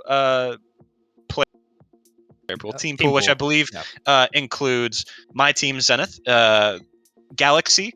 Thank you. Here we can see it now, as well as Aether and Momentum. They're actually going to be with Beat Drop Bears and Momentum with as far as their win records go. So they'll most likely be up against one of them, if not with one of the higher up 12th ranked teams. And yeah, this is going to be the final standings for the first 3 weeks of BPL Season 3. Here we are. It's been a good few weeks. There was again another match that Admin Aces did play in. Basalt Battery get that fate in week 4, so enjoy that, I guess. And that is what it is. That's Admin Aces, used to it. But yes, the standings look very pretty now. You can see we have our 3-0 match, which will be Ruination versus Summit, which will be week 4, and then our 0-3 match, which will be Basalt and Battery versus Admin Aces as well. A lot of people kind of slowly trying to move out of the mid-table 2s and 1s, 1s and 2s. We'll start to see some people kind of fight for those upper positions as we head closer and closer to playoffs. But that's all the games we have today. That's all we have for BPL for 2 weeks. We'll be back a week on Friday. It's crazy. Hey Solomon, what's happening this upcoming weekend? Well, it's crazy that you asked that because on Saturday, 23rd, that is at 12 p.m. Eastern, BPL are very proud to present the Mayhem Full Classic. So we'll be producing the main stream and also a B stream on this channel with the Florida Mayhem for 8 tier 2 teams. It's going to be very, very fun. So you'll see the main one with casters you already recognize from other events, from TF2 events on the Florida Mayhem Twitch. But you'll also see some BPL casters also casting some of the tier 2 games here on this channel. We'll have 3 games on Saturday on this channel with casters that you will recognize. So I'm very, very excited for that we get to see some BPL casters. I was going to name a team because it's really cool to be like, this team, you get to cast this team, but they're not announced yet. So It'll be very fun. They're tier 2 names. It's most of the top of EU and NA, so very, very excited. So that'll be next week.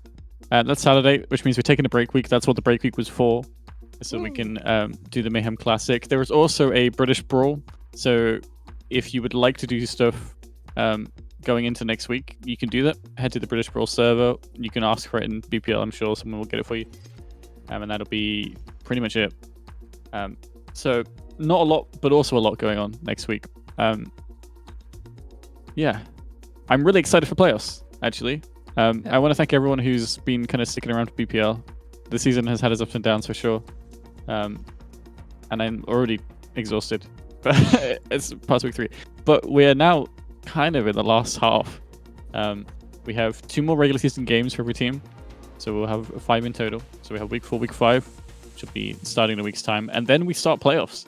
Then... So if you don't mind me asking, Solomon, for playoffs, I'm asking this not because my team might be in this situation, but what will the cutoff be for teams that are able to skip the group stages?